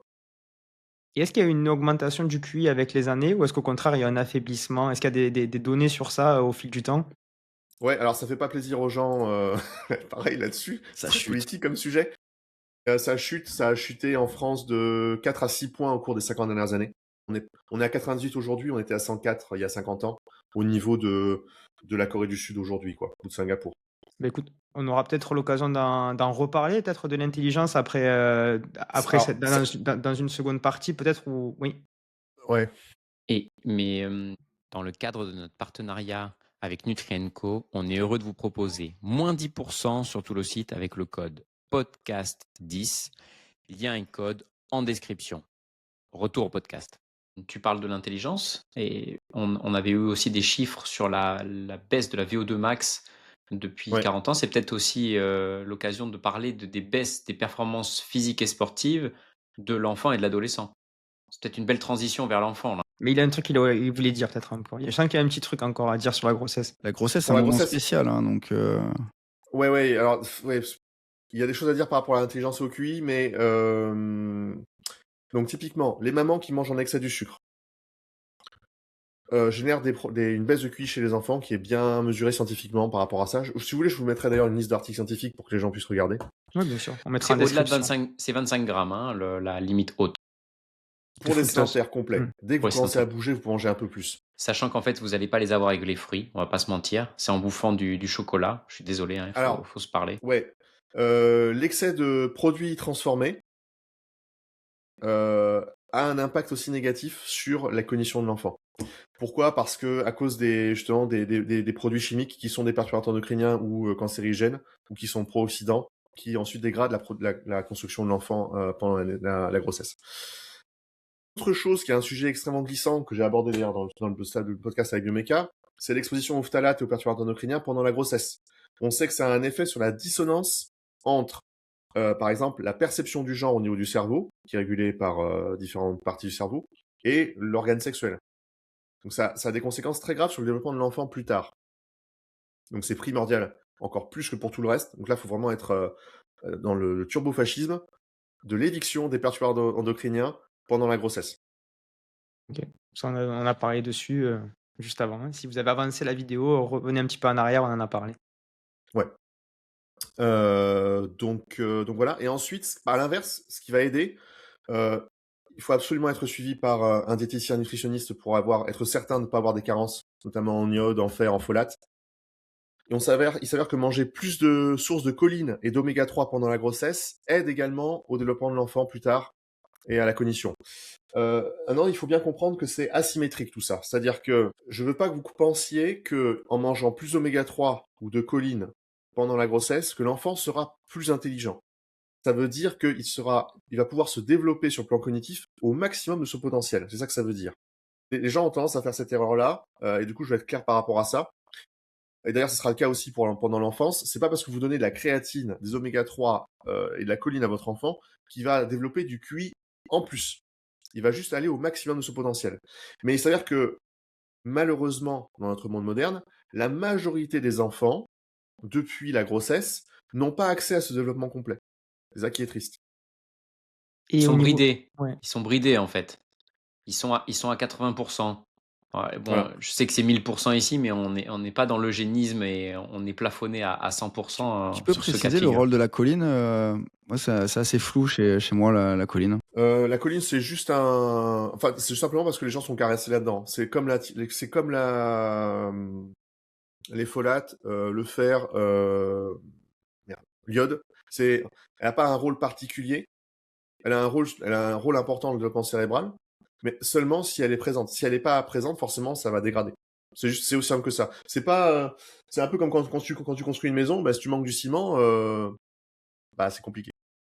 Là, c'est vrai qu'on on parle de choses un petit peu pointues, on rentre dans le détail, on parle de l'iode notamment, mais en termes de quantité justement, c'est vrai qu'on n'en parle pas, le besoin énergétique, il est augmenté parce qu'on a un enfant. Est-ce qu'il faut faire attention à pas être en déficit calorique aussi? Est-ce que c'est des choses, en fait, basiques aussi sur lesquelles il faut faire attention pendant cette période de la grossesse? Ah ouais, oui, c'est vrai qu'il y a ça aussi, putain. Oh là là. Ah bah, c'est vrai que même les femmes, tu vois, je sais que peut-être il y en a certaines qui se disent: «Oui, ben je vais prendre du Ouais. poids, je vais faire attention, manger peut-être un peu moins». Tu vois, ça peut être aussi Euh, des recommandations qui peuvent être importantes à entendre. Ouais. Alors, dans les recommandations japonaises du ministère de la Santé, ils font un truc que j'aime bien, c'est qu'ils interdisent aux femmes enceintes de prendre plus de 5 kilos, sinon ils les mettent au régime. De 5 kilos pendant quand? Pendant toute la grossesse? Pendant la grossesse, ouais. Bébé inclus. 5 Non kilos? mais, non mais un bébé, ça prend. Un bébé, il pèse entre 3 et 5 kilos sur l'extrême. Ensuite, tu as 2-3 litres de liquide amniotique. Ensuite, tu as 1 kilo de placenta. Et C'est c'est pas Ouais. gérable ton histoire. Les calculs sont pas bons, Sherlock, là, hein. Je suis désolé. Non, mais je sais que c'est choquant. En fait, alors après, les Japonais sont un peu plus petits aussi, mais en fait, cette idée que on peut prendre 15 kilos ou 20 plaques pendant la grossesse, à moins de faire un diabète gestationnel, c'est signe il y a une dérégulation de l'alimentation qui sera délétère pour l'enfant. Donc, il faut faire attention à son poids et ne pas se laisser aller. Si la personne commence à devenir grasse à cause d'un excès de consommation de sucre, ça peut pas aller. Après, si naturellement, c'est très compliqué de façon, pour une personne normale, en évitant les produits industriels, en mangeant normalement et de façon équilibrée et en mangeant suffisamment de fruits et légumes, de grossir. Donc, à partir du moment où une femme enceinte va suivre les mêmes recommandations en étant suivie par un diète ou une diète, elle peut pas dépasser les plus 10 plaques. OK, ouais, donc Il faut qu'elle 10 mange kilos plus pour alors? toi, Elle a besoin c'est de beaucoup. plus, d'apport énergétique ou pas forcément? Pas vraiment, ça consomme quasiment rien le fœtus. Par contre, les apports en micronutriments sont plus importants, en iode, en fer, en folate, Tout ce qu'on a parlé. etc., Ouais. etc. Et c'est aussi un En moment de calcium repos? aussi. Ça déplète, hein, les. Ouais, comment? En, Attends, cal- en calcium également, il me semble, hein. Le fait de créer la ouais. trame osseuse. De façon générale, Tout. les besoins en micronutritionnels sont augmentés, mais pas les besoins caloriques. C'est ça OK. la difficulté. Et c'est un moment spécial aussi, la femme a besoin de se reposer, non? Pour faire, son travail, est-ce qu'elle doit plus dormir? Est-ce qu'elle doit avoir des temps de repos dans sa journée? Alors là, le oui, en théorie, mais comment dirais-je? Là, le problème de fond, il est que, en fait, elle doit suivre normalement ses instincts par rapport à ça. Alors, on va revenir à un autre problème qui vient après, mais c'est l'exposition aux écrans. Le manque de sommeil chez les femmes enceintes produisent des problèmes, notamment métaboliques chez l'enfant. Donc, j'en reviens à ce que je disais tout à l'heure, il faut vraiment que la personne se considère pendant 9 mois dans un programme spécial d'ultra santé, ou alors chez les moines tibétains, mais qu'elle fasse encore plus attention à sa santé qu'à un autre moment dans sa vie, en particulier à cause du fait que le bébé est théoriquement considéré, d'un point de vue biologique, comme un organisme étranger par le système immunitaire, et c'est la tolérance immunitaire de la maman qui permet en fait d'éviter à l'enfant de se faire manger par le système immunitaire. Et cette tolérance n'est possible que parce que l'orientation des systèmes immunitaires sont dirigées vers la pro-résolution de l'inflammation, donc l'inverse de l'inflammation, et ça n'est possible qu'avec un sommeil de qualité. Donc sommeil de qualité, ça veut dire sommeil profond de qualité et sommeil paradoxal de qualité.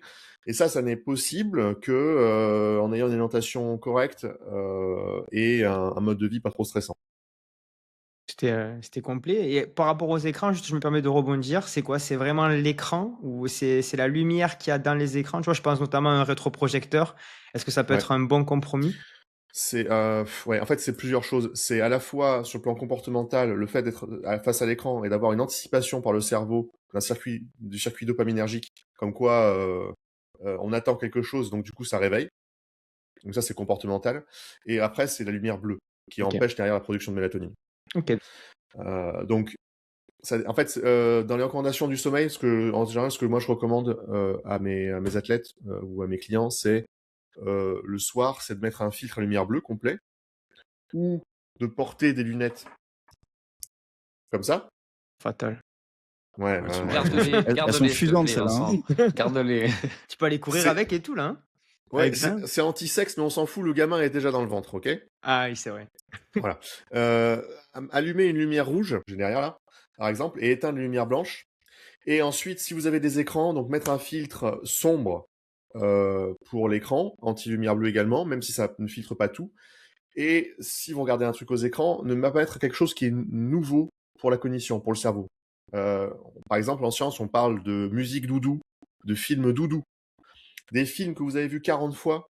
Donc, il n'y a aucune anticipation de quoi que ce soit. Le cerveau sait très bien ce qui va se passer dans le film, et donc il n'est pas excité par quoi que ce soit. Le système dopaminergique chute, ce qui permet derrière à l'endormissement de se faire plus rapidement.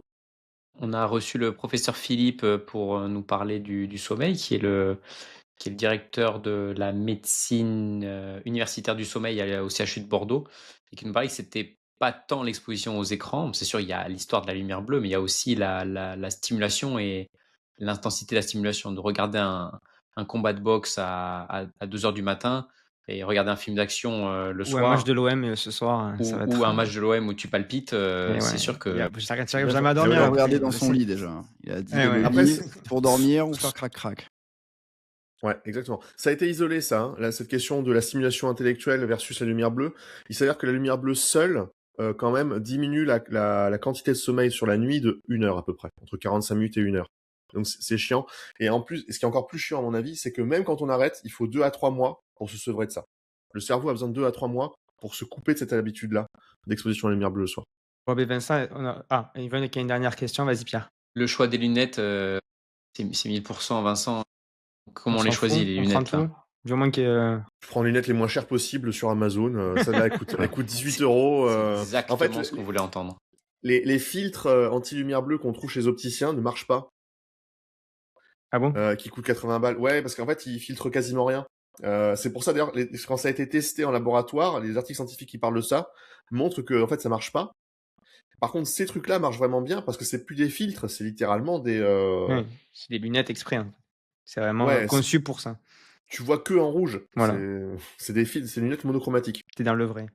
Vincent, je te propose maintenant d'accoucher, hein, ça y est, on est parti, on a fait ce qu'il fallait avant, on a fait ce qu'il fallait Ouais. pendant, et là maintenant Ouais. le petit est là ou la petite. Tout s'est Ouais. bien passé à l'accouchement. Est-ce que déjà c'est vrai que des fois on dit les premières semaines sont importantes. Est-ce qu'il y a des choses particulières à faire pendant cette période-là et voire peut-être un peu plus à long terme, jusqu'à 6 ans, je crois que tu nous avais dit en termes de temporalité. En fait, concernant l'alimentation, c'est très compliqué. Et en plus, là, pour le coup, c'est pas ma spécialité. L'une des problématiques qu'ont les parents, c'est d'exposer les enfants à la variété au niveau de l'alimentation. Et là, ce qui va jouer principalement, c'est l'exemple. Donc, si un enfant voit des parents manger des chips, boire de l'alcool, il a envie de faire pareil. Si l'enfant voit en permanence ses parents manger des fruits et des légumes, manger sain, le temps à table est très important. Si l'enfant, c'est aussi comment dire, ce n'est pas que une bouche et une paire de fesses, tu vois. C'est pas juste un tube. Il perçoit les émotions. Si un enfant qui est mis à table, déjà, si l'enfant n'est pas mis à table, s'il n'y a pas de table qui n'existe, c'est-à-dire que les parents ne mangent pas ensemble, ils sont toujours occupés à droite à gauche, il va pas du tout avoir la même perception de l'alimentation que quelqu'un de, on va dire, un adulte normal. Et ensuite, il peut se créer, c'est quelque chose de probable, mais n'est pas certain, mais il peut se créer des troubles alimentaires par rapport à ça. Le rapport émotionnel à l'alimentation est très important. Et donc, avoir un moment de calme et de sérénité au moment du repas est aussi important que le fait de montrer par l'exemple à l'enfant qu'il faut manger, en mangeant naturellement, lentement, des fruits et légumes, un peu de tout, des produits sains, et qu'on y prenne du plaisir également. Parce que si tu vois, la papa et la maman, ils se disent ouais, putain, il faut qu'on mange ça pour dans l'enfant, et donc ils achètent que des brocolis, des trucs qu'ils détestent, enfin, oh, ils détestent ça. L'enfant, il va le voir, ça, c'est des éponges émotionnelles.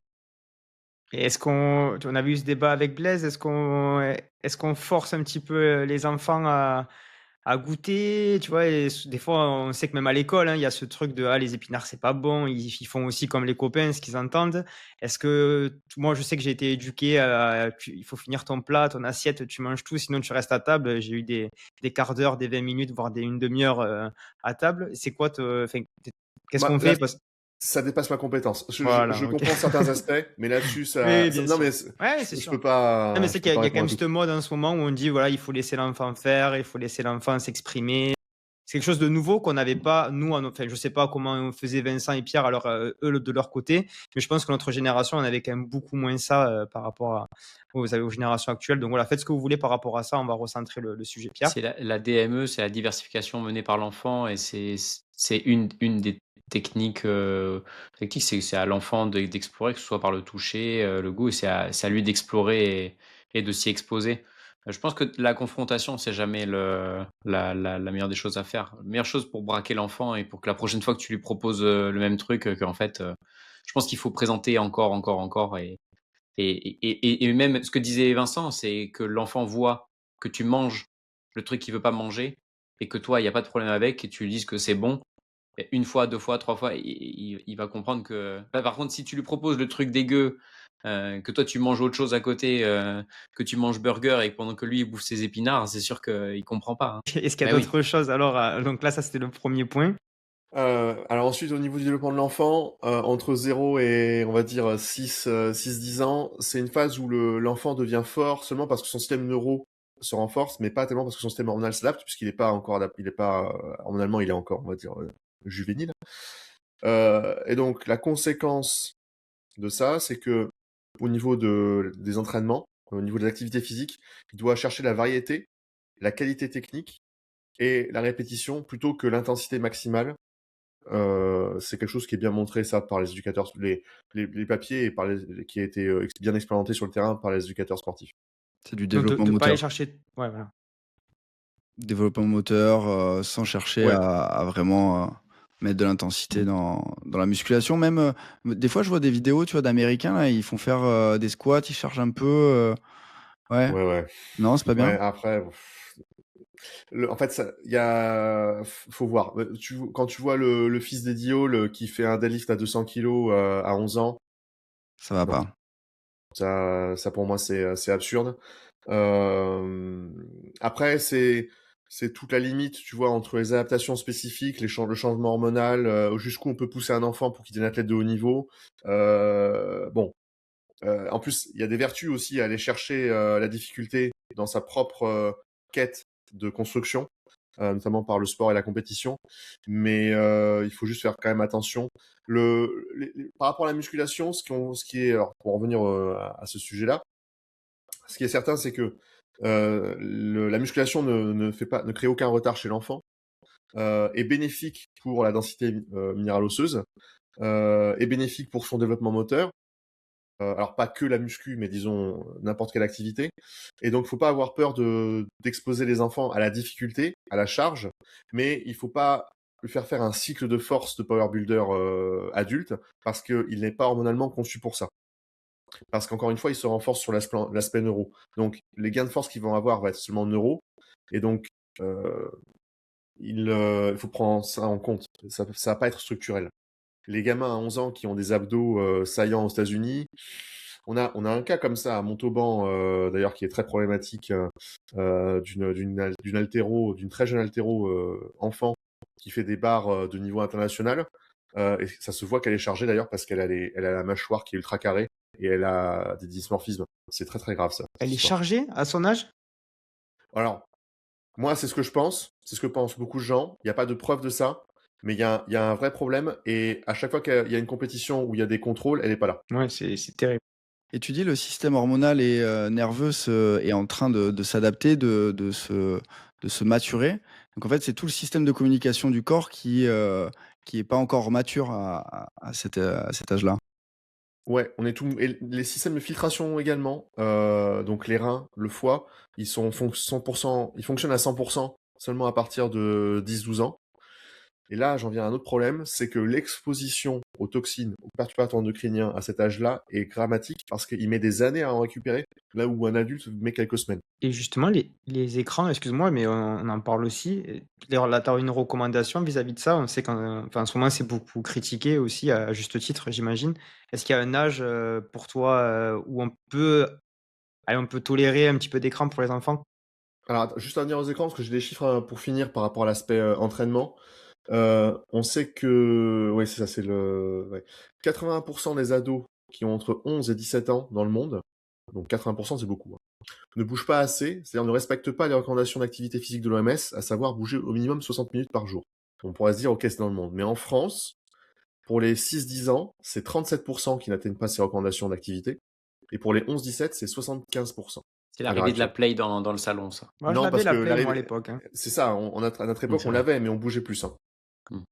Et sur la VO2 Max, tu sais, j'avais commencé à l'évoquer, mais je sais pas ce qui s'est passé. On m'a pas donné suite. Ça va, Pierre. On est Ah avec oui. toi. Comment ça? Il est Non, ce que précipité. je disais, tu sais, on avait vu une étude sur la baisse de la VO2 max depuis 40 ans. Et Ouais. je crois que c'était c'est pas Stéphane Diagana qui parle de ça. Si, peut-être. Ouais, je crois qu'ils ont Si, fait un podcast sur ce sujet, oui. oui, et que depuis 40 ans, il y avait une baisse de entre 20 et 40% de la VO2 max chez les adolescents. Est-ce que tu as des stats un peu là-dessus pour que les gens puissent se rendre compte de... Alors, le problème, c'est que si tu as l'inactivité physique qui augmente avec les stats que je viens de donner, le fait que 50% des calories mangées par les enfants vient de produits ultra transformés, qu'il y a une perte de l'éducation physique, forcément derrière ça va amener à une perte de la VO2 max. Et en plus, d'un point de vue générationnel, si on a des parents qui sont pas forcément très bons de génération en génération, ça va empirer, ça fait un effet boule de neige.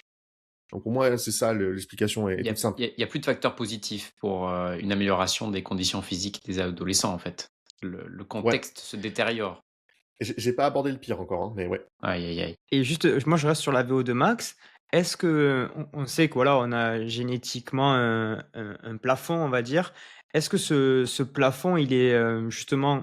Est-ce on a plus de chances de progresser si on s'y met jeune et qu'on fait de l'activité physique en étant jeune et que si on commence par exemple à 20 ans, ben, ce plafond, en fait, on va jamais réussir à l'atteindre et ça sera même pas le même plafond. Est-ce que ça, c'est réel? Oui, oui, il y a des... Ouais, c'est... ça s'appelle courir après sa santé, ça.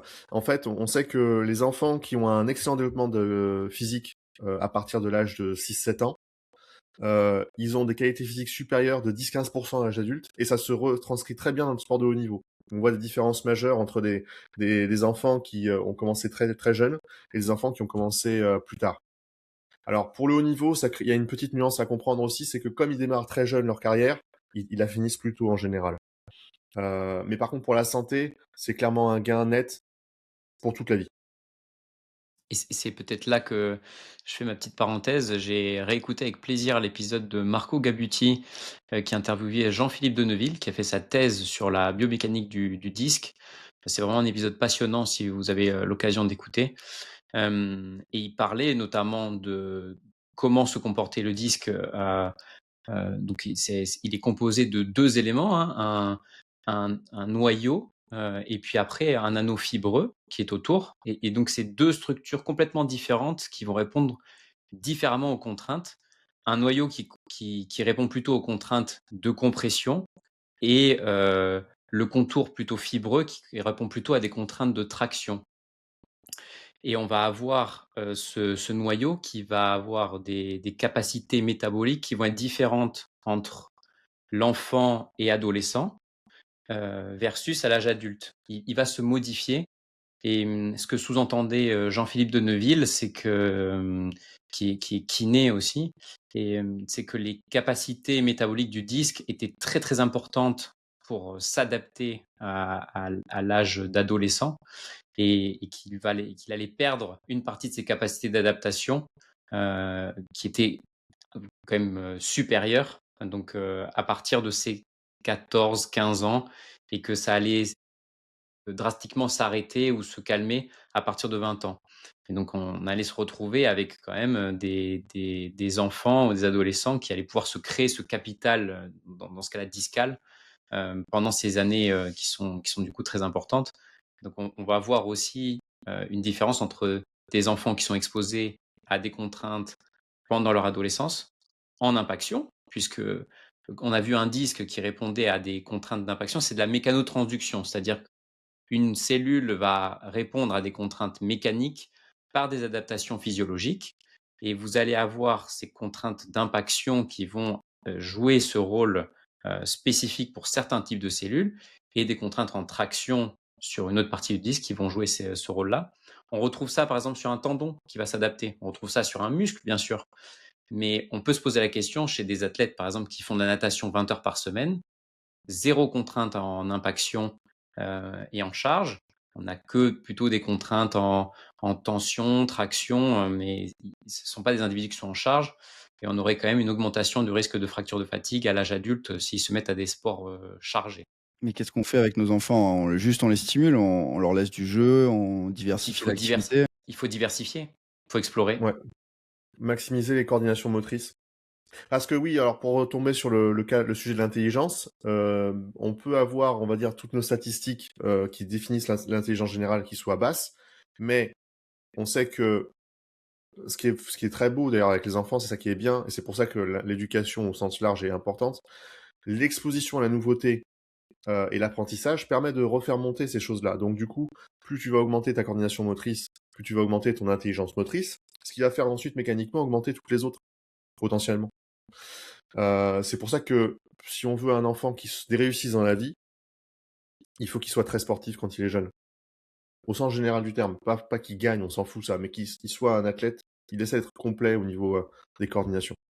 Et tu verrais des sports différents, tu sais, coordination par exemple œil, main, pied. Par exemple, pourrait parler des sports de raquettes, ou des sports de combat, par exemple du judo, jiu-jitsu, où là c'est coordination du corps, aussi du corps dans l'espace, tu sais. Je crois que c'est Ouais. en Suisse ou au Canada, ils ont un développement moteur, peu importe que tu fasses du baby tennis ou du basket, en fait, ils les apprennent à sauter, à courir, à jeter. C'est un apprentissage de différentes capacités. Ouais.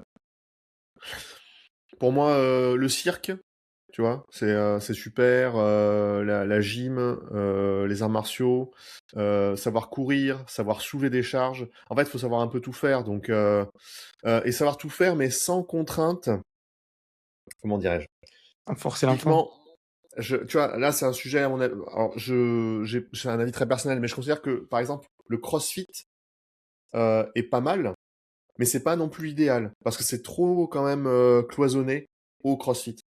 Il faut vraiment qu'il puisse explorer librement. Oui, tu cherches de Effectivement, la 3D. sur la coordination, c'est plutôt déficitaire sur le CrossFit. On va être sur des mouvements d'haltérophilie, mais de jouer au ping-pong, c'est pas transférable entre le CrossFit et... Voilà, c'est ça. Donc à mon avis, c'est plus important de vraiment varier et de toucher un petit peu à tout, aussi en fonction du désir de l'enfant. Même le foot, hein, le tennis, Ouais. je pense que c'est pas mal. Et bien Par sûr, le contre, foot. j'ai regardé un interview et c'est vrai qu'on ne se rend pas compte de l'effet du foot sur justement la vision, d'avoir un jeu à 360 degrés où tous les adversaires peuvent venir devant, derrière. On le retrouve très rarement, de devoir se retourner et prendre l'information.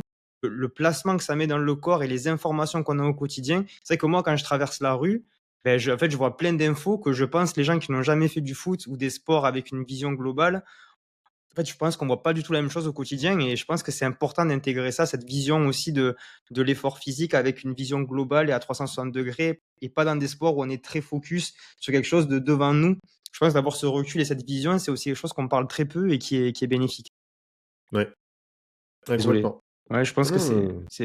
j'avais un entraîneur qui me disait ça aussi quand tu es en voiture, essaye de regarder un point, mais en même temps d'élargir ta vision au maximum pour, comme si tu sur un terrain de foot et c'est vrai que ça m'avait assez marqué par rapport à ça. Voilà, désolé, je complétais par rapport à ça. Est-ce que vous avez une question, Pierrot ou Vincent, sur l'activité physique? Mmh, ou pas particulièrement? Parce que moi, je veux juste qu'on revienne sur la question de la musculation chez l'enfant. Tu as dit de faire attention et à partir est-ce qu'il y a un âge où justement on peut y aller, on peut forcer? Mais Bah, justement, musculation, c'est prise de masse musculaire et je pense qu'on peut-être on a fait exprès de choisir ce terme-là. C'est développement des capacités motrices qu'on cherche. ouais, la musculation, c'est soulever de la charge lourde. Béné C'est il y bénéfique? a il y a Oui, ça c'est bénéfique, c'est clairement bénéfique, mais faut pas que ce soit que ça. Parce qu'un enfant qui fait que ça, après, il a zéro coordination. Ouais, mais tu vois, si ton enfant, tu fais ta séance de renfo, il a 4 5 ans, il veut s'amuser un petit peu avec une haltère, la porter, faire comme toi, des squats. Est-ce que tu as une contre-indication par rapport à ça? Non, non, aucune. En fait, alors, les recommandations classiques, nous, la recherche scientifique, c'est, en gros, donc 60 minutes d'activité par jour et pour des entraînements dits de plus haute intensité, donc par exemple, s'il a envie de faire la muscu, ou de l'haltéro ou je sais pas quoi, c'est 3 fois max par semaine, pour laisser le temps au corps de récupérer. OK. De rester à l'écoute du corps. Je pense que les gens se rendent pas compte du du temps d'adaptation des structures. Là, par exemple, on parle d'haltéro. Bon, je pense qu'on parle on parle de profils très particuliers, des enfants qui font de l'haltérophilie, bien ça court pas les rues ou qui font du crossfit. Je pense que le bon sens, c'est quand même de travailler la technique, de travailler le placement avec des charges légères, de déjà travailler en poids du corps. Ça paraît quand même la base. Mais, je pense même si on fait, heu on regarde un peu plus sur les sujets qui sont un peu plus âgés, enfin chez les adultes, le temps d'adaptation des structures, que ce soit c'est lié à la vascularisation. Le temps d'adaptation entre un muscle, un tendon, un système articulaire et un système discal, c'est pas du tout le même temps d'adaptation. Et je pense que chez un enfant, de vouloir aller trop vite et de vouloir progresser trop dans les charges, il va vite progresser au niveau nerveux, mais Ouais. pas les autres structures vont pas suivre, hein. C'est pour ça que les recommandations, c'est d'être à fond sur la technique et pas tant sur la force. Après, vous avez des gamines, en Chine qui font des arrachés à 134 des blocs, à 11 ans. Mais bon, Et qu'est-ce qu'on en pense de ça justement? C'est vrai que nous, on est une génération typiquement où, on faisait pas de renforcement moi, je sais que de mes 6 ans jusqu'à mes 12 13 14 ans, j'ai jamais porté un poids et au contraire, on me disait bah, déjà moi j'ai pas beaucoup grandi, on me disait: «Non, c'est pas bon, la croissance» et cetera. Enfin, c'est vraiment quelque chose qui est très ancré dans les ouais, croyances collectives. alors pour la Chine, le système, sportif de santé et de prévention pour les jeunes enfants est excellent. Il est bien meilleur que tout ce qu'on voit en Europe. C'est-à-dire que les enfants font du sport, quasiment tous les jours, de façon intensive, orchestrée, c'est très, très bien. C'est presque dictatorial comme activité, mais c'est très bien. Par contre, au niveau de la au niveau du haut à propos du haut niveau, donc pour ce qui est de la sélection et cetera, en fait, seuls les meilleurs survivent. C'est-à-dire qu'ils ont 30 000 gosses, et à la fin, tu te retrouves avec peut-être, 500 gosses qui sont en sélection, et les autres sont cassés. Ouais, c'est sûr. Après là, on parle vraiment de cas extrêmes. Vincent? Et est-ce qu'il y a pas un risque de surentraînement à cet âge-là? Tu sais, ils sont peut-être pas assez matures sur, leur ressenti et Oui, système d'alerte. oui, oui, c'est pour ça que, en gros, les recommandations, c'est pas dépasser 3 séances par semaine de haute intensité et le reste, c'est que du jeu pour tamponner. Et on a fait un podcast avec Blaise Dubois où on a parlé justement de la course à pied chez l'enfant qu'on vous recommande de regarder, quand commencer, quand débuter. Et je pense que ça vous intéressera justement, donc on vous mettra ça aussi en description. Comme ça. On a reçu du coup professeur Philippe sur le sommeil. Donc la fatigue, c'était exceptionnel entre somnolence, fatigue et dépression. Et en fait, on a parlé un moment des enfants et il disait en fait notre système scolaire est pas adapté. Ces enfants à cet âge-là ont des besoins de sommeil qui sont différents de l'adolescent, de celui de l'adulte. Et donc, il y a sûrement quelque chose à repenser. Qu'est-ce que Il tu... mériterait de dormir 1 heure de plus. Oui, voilà. Ouais, carrément, ouais. Ça, pour le coup, j'ai pas de solution par rapport à ça. Il faudrait les laisser dormir plus, il faudrait qu'ils bougent plus. En fait, le système éducatif devrait leur permettre de dormir 10 heures par nuit et d'avoir au moins toute l'après-midi pour jouer et faire des coordinations motrices. Mais de façon globale, est-ce qu'on sous-estime pas les capacités de l'enfant justement? Tu vois, enfin, on en parlait.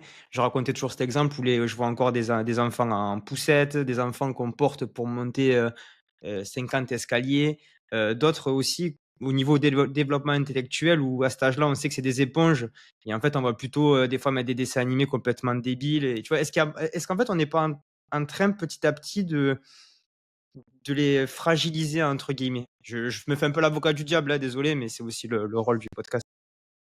Non, par exemple, le choix des dessins animés, il faut que ce soit un choix fait conscient par les parents, parce que sinon, s'ils regardent n'importe quoi à la télé, ils vont être surexposés à des trucs à 60 images par seconde, et ça détruit le cerveau de l'enfant, c'est bien mesuré scientifiquement. Ça leur détruit leur circuit de la dopamine, et ils sont plus capables d'avoir des raisonnements longs. D'ailleurs, et ça diminue leur taux d'intention à l'espace de 30 secondes minutes, alors que les enfants du même âge, il y a 60 ans, avaient une capacité d'attention qui était entre 15 et 30 minutes. C'est pas... C'est monstrueux. Ouais, On, ouais, on leur fait regarder nos dessins animés à nous, C'est quoi. une destruction en fait. Mais en fait, ça peut paraître caricatural, et ça c'est important que d'ailleurs de l'entendre, c'est que vous prenez quelqu'un qui a 70 ans, la manière dont il s'exprime, c'est pas parce qu'il est vieux, il s'exprimait aussi comme ça quand il était enfant, au niveau du temps, de réflexion et des choix. Et la manière dont on s'exprime, en fait, c'est quelque chose qui évolue très peu au cours de la vie, alors sauf quand on devient complètement sénile à 95 ans. Mon point, c'est que, pour que vous vous rendiez compte, imaginez un enfant qui s'exprime comme une personne de 70 ans en termes de temps de réflexion pour la construction des phrases. C'est pas qu'il est lent intellectuellement, c'est qu'il met du temps à construire ses phrases pour trouver les bons mots. Et aujourd'hui, les enfants sont pas du tout construits comme ça, et c'est un problème pour le développement cognitif en partie, et leur structure interne et leur perception du bonheur. Et alors là, j'en viens à un problème crucial, parce que bon, admettons qu'on ait tout fait correctement, d'accord? Donc, avant la grossesse, pendant la grossesse, le petit enfant et tout. Bon, il y a une période charnière qui est l'adolescence, avec le changement hormonal. Donc là, il faut comprendre une trinité particulière, qui est la trinité des neurotransmetteurs noradrénaline, dopamine et sérotonine, qui sont les trois responsables de l'humeur et de la perception du bonheur. Je vais prendre ça c'est quelque chose dont je parle d'ailleurs dans mon livre qui va enfin sortir le mois prochain. Fais-nous la pub, là. C'est quoi le nom du livre, Vincent? Ça s'appelle Mitochondrie et fructose, la guerre invisible. Bah, impeccable Ça ça. parle en partie de ce que je vous ai raconté ici, mais de façon, pour certains points, beaucoup plus détaillée, évidemment, parce que c'est un bouquin. Bref. Ça sort quand? Donc, il est déjà écrit, mais il sortira sur mon site internet dans un mois. D'accord. Il faut avoir un temps d'attention un peu plus long que 30 secondes du coup. Alors moi j'écris des livres pour hausser le niveau, donc j'écris pas du majeur mouvement, donc les gens ils vont avoir du mal à... Je nivelle par le haut, donc voilà, je suis formateur. Tu vois, c'est au moment Oui, où il est on formateur doit... aussi, mais bon. Vincent, il nous a dit qu'il avait jusqu'à 17h. C'est à partir de maintenant qu'on a besoin de toi. C'est Ah, quand jusqu'à tu 17 commences à heures. te lâcher. Oh là Mais là. Eh, oui, c'est fini, c'est Eh, fini, c'est Non, mais fini. là, j'ai vu l'intelligence, je te le dis de suite. T'adores l'intelligence, on va se faire une capsule intelligence bientôt, là. Et non, mais du coup, tu nous as pas dit ce que tu voulais. Donc, ce qui est important de comprendre, c'est que la dopamine, si on prend ça comme un trio musical, c'est le violon, c'est les envolées lyriques, c'est le plaisir, c'est l'anticipation du plaisir. D'accord? Et c'est la récompense. La noradrénaline, c'est le tambour, c'est ce qui donne du sens à l'expérience. D'accord? Donc c'est la vitalité, c'est les émotions, c'est également l'engagement. Et la sérotonine, c'est le piano de fond qui permet d'harmoniser le trio musical. Le bonheur sans sérotonine n'est pas possible, mais si on n'a que la sérotonine, il est un peu fade. hein. C'est la stabilité émotionnelle, c'est le calme, la paix intérieure. Bon. À l'adolescence, donc on a ce trio de neurotransmetteurs qui se développent de manière plus ou moins équilibrée au cours de l'âge. Si on a un enfant qui a une orientation à peu près normale et qui a des coordinations motrices qui sont développées normalement, ok, tout se passe bien. Mais à l'adolescence, il y a, à cause des changements hormonaux, une restructuration neuro-endocrine du cerveau qui ouvre une énorme fragilité, un potentiel, possible fragilisation de cette triptyque neuro-endocrinienne. On sait, scientifiquement, c'est bien établi que l'exposition à des choses, donc aux écrans, style, enfin pas aux réseaux sociaux, style TikTok, des choses qui amènent des informations très rapidement.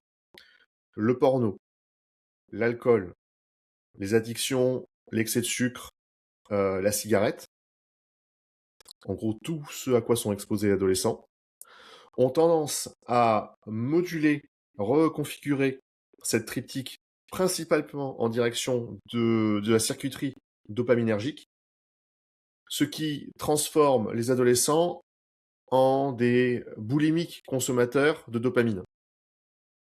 Et donc finalement en très bons consommateurs à l'âge adulte, ce qui arrange les gens qui vendent des produits. Mais le problème de ça, c'est que ça crée un désordre profond. Par exemple, donc la dopamine en excès, ça amène à des problèmes d'addiction, de dépendance et d'épuisement. D'accord.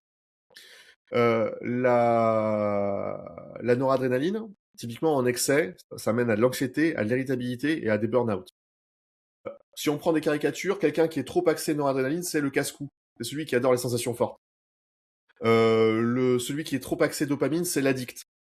Celui qui est trop axé noradrénaline, pas noradrénaline, sérotonine, il va être plus dans l'apathie, dans l'indifférence, dans l'inhibition sociale. Donc c'est la personne un peu isolée, un peu le moine zen ou un peu mollasson. D'accord. À cause donc de tout ce que j'ai expliqué, des écrans et tout ça, on a tendance à orienter les gens vers un excès de dopamine.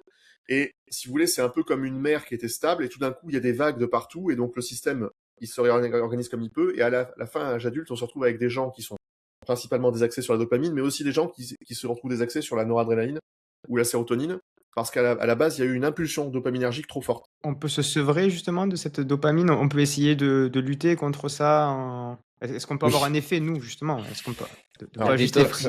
voilà, détox. j'apporte toutes les solutions dans le Allez. livre, mais de façon simple, un vecteur majeur de solution, c'est le sport. Si c'est votre noradrénaline, donc le côté casse-cou qui est excessif, c'est plutôt la basse intensité. Si c'est la sérotonine, c'est plutôt la haute intensité. Si vous êtes tout le temps apathique, il faut vous bouger le cul et aller faire la haute intensité. Voilà. Si vous êtes tout le temps excité, zone 2, tranquille. Si c'est la dopamine qui est le problème, là c'est un peu chiant parce que le sport va aider à la reconstruction, mais c'est aussi la construction de projet et l'anticipation du plaisir et le plaisir retardé qui va surtout corriger le problème. Et c'est très désagréable ça. Et pourquoi c'est désagréable? Parce que imagine quelqu'un qui est en permanence habitué à être récompensé à la moindre action 5 secondes plus tard. Il va avoir Il du faut mal à surtout... se projeter. Oui, c'est Ouais, l'insatisfait en fait. C'est l'insatisfait que Ouais, tu demandes c'est à se la satisfaire. satisfaction qui est bénéfique ici. Mais à l'âge adulte, comme on est adulte et qu'on est grand et responsable, on n'a plus des parents pour nous obliger à faire ça. Et c'est très compliqué de se sevrer soi-même volontairement dans une direction pendant plusieurs mois, parce qu'il faut plusieurs mois au système dopaminergique pour se réguler. Voilà. Et se sevrer, ça veut dire quoi? Plus de réseaux sociaux, plus de stimulation, rapide? C'est du cas par cas. Par OK. exemple, les gens qui adorent regarder les réels avant de dormir et qui ont du mal à dormir, en général, donc ils vont essayer d'arrêter ça. Et puis en fait, ils vont commencer par exemple à regarder des vidéos sur YouTube et des streamings. Et puis au bout d'un moment, ils arrêtent ça, donc ils vont commencer à manger plus de sucre. Ils vont arrêter de manger du sucre, ils vont commencer à boire plus d'alcool. Ils vont arrêter l'alcool, ils vont essayer autre chose. En général, c'est des effets rebonds comme ça. C'est très très compliqué à arrêter. Et c'est très insidieux. C'est de la dictologie finalement, hein. Il faut, Ouais, c'est ça ouais. la problématique. C'est comme d'arrêter la cigarette ou d'arrêter l'alcool et autres et le sucre. Vous avez fait un podcast avec un addictologue ou pas? Ben non. Ce serait vachement intéressant ça. On n'a pas trouvé, encore. Enfin, on a cherché un petit peu sur les réseaux, mais c'est vrai qu'on en a contacté quelques-uns, on n'a pas eu de retour. Peut-être que on lance une bouteille à la mer, c'est un commentaire. Donc si vous en connaissez un, n'hésitez pas à nous proposer. C'est l'adolescence qui met ce pic de dopamine, là, tu dis, hein, par les comportements qui sont négatifs, qui fait que ça crée un déséquilibre hormonal. Ouais. En fait, c'est un problème sociétal. C'est-à-dire que c'est notre société qui est conçue pour transformer les adolescents en ultra-consommateurs et qui change leur équilibre neuroendocrine parce l'adolescence, c'est une période d'explosion hormonale où ils sont censés tout explorer à plus haute intensité, mais de façon équilibrée. Tu Et disais le sport, mais peut-être que la balade en forêt, ça fait du bien aussi, non? Ouais, alors la connexion à la nature, si c'est aussi quelque chose de très important, notamment pour les gens qui ont des problèmes de sérotonine, par exemple. Et alors, bon, je prends un exemple caricatural, d'accord, hein, je suis pas un nazi fou. Allez. Lycurgue, qui est un Sparte qui était responsable de la formation des Spartiates à l'époque, le film 300, ces trucs-là. Il considérait que les adolescents, comme ils avaient plus d'énergie que les autres, il fallait être encore plus rigide envers eux, leur faire encore plus de trucs, donc encore plus d'activités, leur apprendre encore plus de choses, être encore plus rigoureux avec eux. Et c'est comme ça qu'on en fait des adultes forts et brillants. Et je pense que dans l'essence, il y a quelque chose d'intéressant là-dedans. C'est-à-dire que les adolescents, puisqu'ils sont dans une explosion hormonale et qu'ils peuvent faire plus que les autres, si on a les moyens de les orienter pour leur permettre de faire plus dans toutes les directions, sur le plan social, sur le plan intellectuel, sur le plan sportif, etc., sur le plan émotionnel, alors on en fera des adultes vraiment à 1000%. C'est l'intensité, là. C'est l'âge de l'intensité. Et le volume, ouais. Et on n'en a pas parlé, mais qu'est-ce qu'on pense justement de cette nouvelle génération maintenant avec l'avènement de ChatGPT qui révolutionne un petit peu aussi la façon de faire ses devoirs à la maison, peut-être le système éducatif sur du long terme. Est-ce qu'on le supprime justement de nos enfants?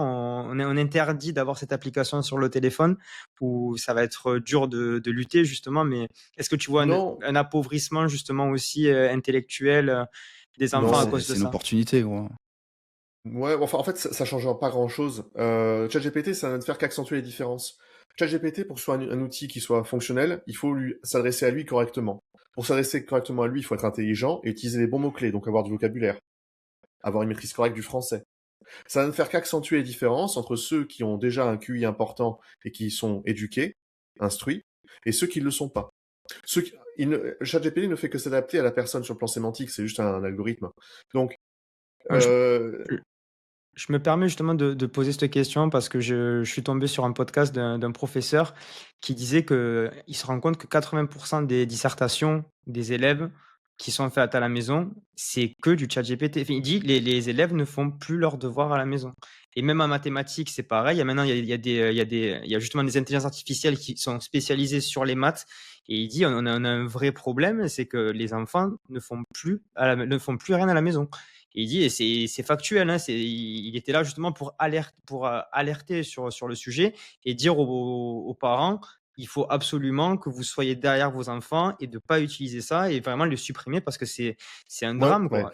je suis pas d'accord avec ça. Parce qu'en fait, alors, mais ça, c'est personnel, hein, je donne mon opinion, c'est qu'en fait, ça ne montre qu'une chose, c'est que les enfants ne font leurs devoirs pas parce qu'ils ont un désir d'apprendre, mais parce qu'ils ont peur d'avoir une mauvaise note. Donc, à partir du moment, moi, je vois ça avec mes étudiants. Mes étudiants, certains n'ont rien à foutre d'être là, donc du coup, ils accélèrent la chose avec le chat GPT, ils apprendront jamais rien de leur vie, et par rapport à, en tout cas, le diplôme que je prépare, enfin, pardon, qu'ils préparent, et donc du coup, ils seront pas bons.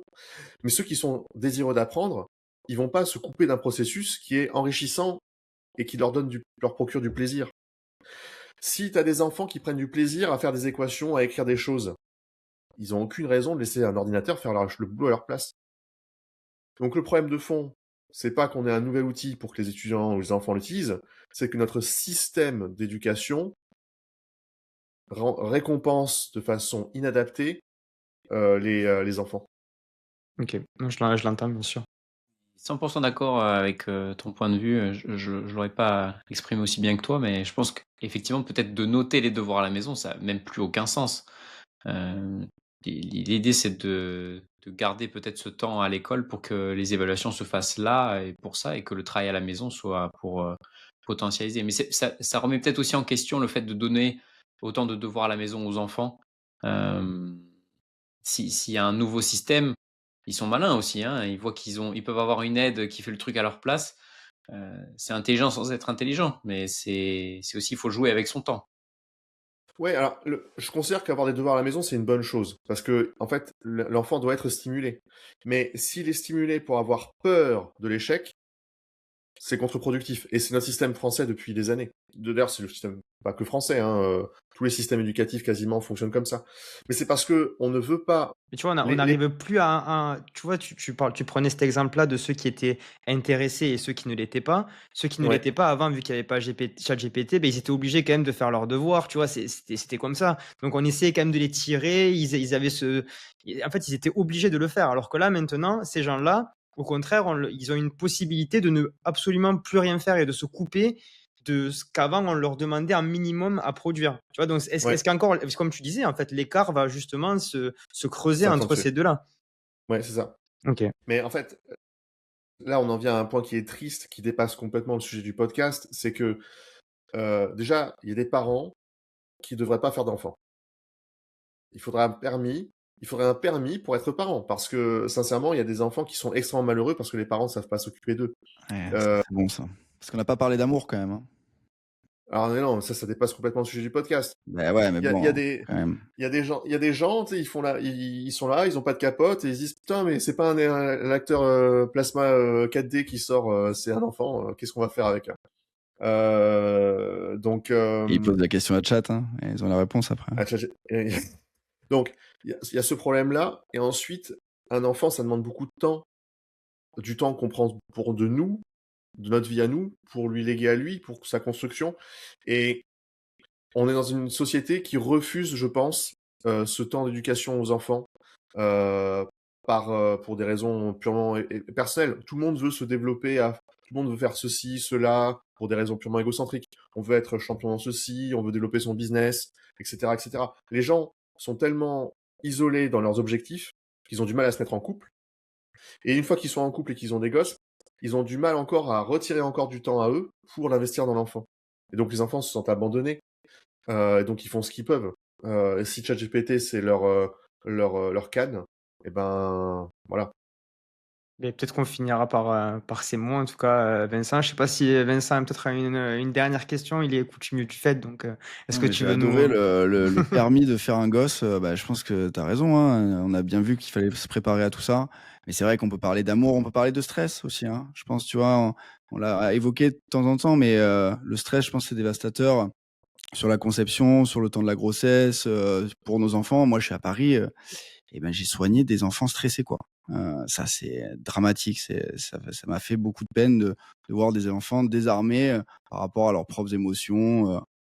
Ça, c'est vraiment incroyable. Et effectivement, on aurait pu parler du stress, que transmet la mère enceinte à son enfant. C'est alors je ne sais pas s'il y a une réalité scientifique ou, une capacité à Ouais, ouais, mesurer ça, si, mais, si. l'état psycho-émotionnel de l'enfant, peut être grandement impacté par, l'état psycho-émotionnel de la mère. Alors ouais, ouais, c'est compliqué le C'est sujet. un symbiote, hein. En fait, pour comprendre la chose de façon simple, c'est du psychosomatique. Donc, la perception du stress conscient induit un lancement de signal par des cytokines pro-inflammatoires pour le système immunitaire. Ce signal pro-inflammatoire module épigénétiquement vos gènes qui se transmet à l'enfant. Et pendant la grossesse, ça c'est un peu différent, c'est simplement ces cytokines vont accentuer le système immunitaire contre l'enfant et ça va retarder son développement. Mais c'est bien évalué en science, ça, hein. Mais l'effet est léger, mais il existe, hein, il est réel. peut-être, Et juste pour vous donner une idée, parce que j'ai fait un petit calcul pour le podcast, j'ai pris la situation suivante, c'est la situation où l'enfant fait tout ce qu'il faut, enfin, l'enfant subit les 4 points. Donc, sédentarité, excès de produits transformés, excès de sucre, exposition aux perturbateurs endocriniens, exposition aux écrans bleus le soir, manque de sommeil, d'accord? Sur le QI, en moyenne, en étant conservateur, c'est 15 points de QI en moins. Et c'est sans les parents. Si les parents, en plus, au niveau prénatal, sédentarité, excès de fructose, plus perturbateur endocrinien, c'est 10 à 12 points de QI en moins. Donc en étant conservateur, 10. 10 plus 15, 25. On n'est pas bien là, les calculs, on est proche de la Petit, trisomie là. petit retour de ma mère qui est devenue assistante maternelle, tu vois, je raconte, je la salue d'ailleurs. Et en fait, dans son école, ça m'a choqué, il y a 10 autistes. École maternelle, 10 autistes. Moi, j'ai jamais eu ça dans mon parcours scolaire, tu vois. Et j'ai eu ce débat en me disant, est-ce que c'est pas l'ensemble de nos modes de vie qui amène à augmenter ce nombre? Où moi, ça m'a choqué dans une école maternelle.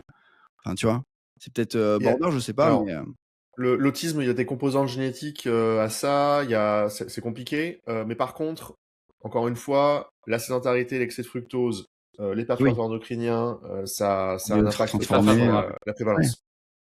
Ouais. Prenez soin de vous. Prenez soin de vous, prenez soin de vos enfants, bougez, mangez bien, dormez bien. C'est assez classique au Et final. déjà, mais vous aurez fait le taf. Et après, le reste. perturbateurs, faire attention aux perturbateurs écoutez si on devait résumer. 1000%, voilà, régalez-vous. Hein. J'ai construit une phrase, un truc important pour récapituler tout ça, c'est que le rôle des parents, c'est pas d'optimiser l'enfant à 100%, c'est de lui éviter les 5 pièges majeurs de l'enfance: la sédentarité, la junk food, les plastifiants, les écrans illimités et l'absence de sommeil. Déjà, mettez ça en place et Le c'était reste, ça se construira. honnêtement, on tenait à faire ça. On sait que ça peut peut-être être un podcast qui fonctionnera pas parce que c'est peut-être un sujet qui est voilà, trop ciblé sur l'enfant, etc.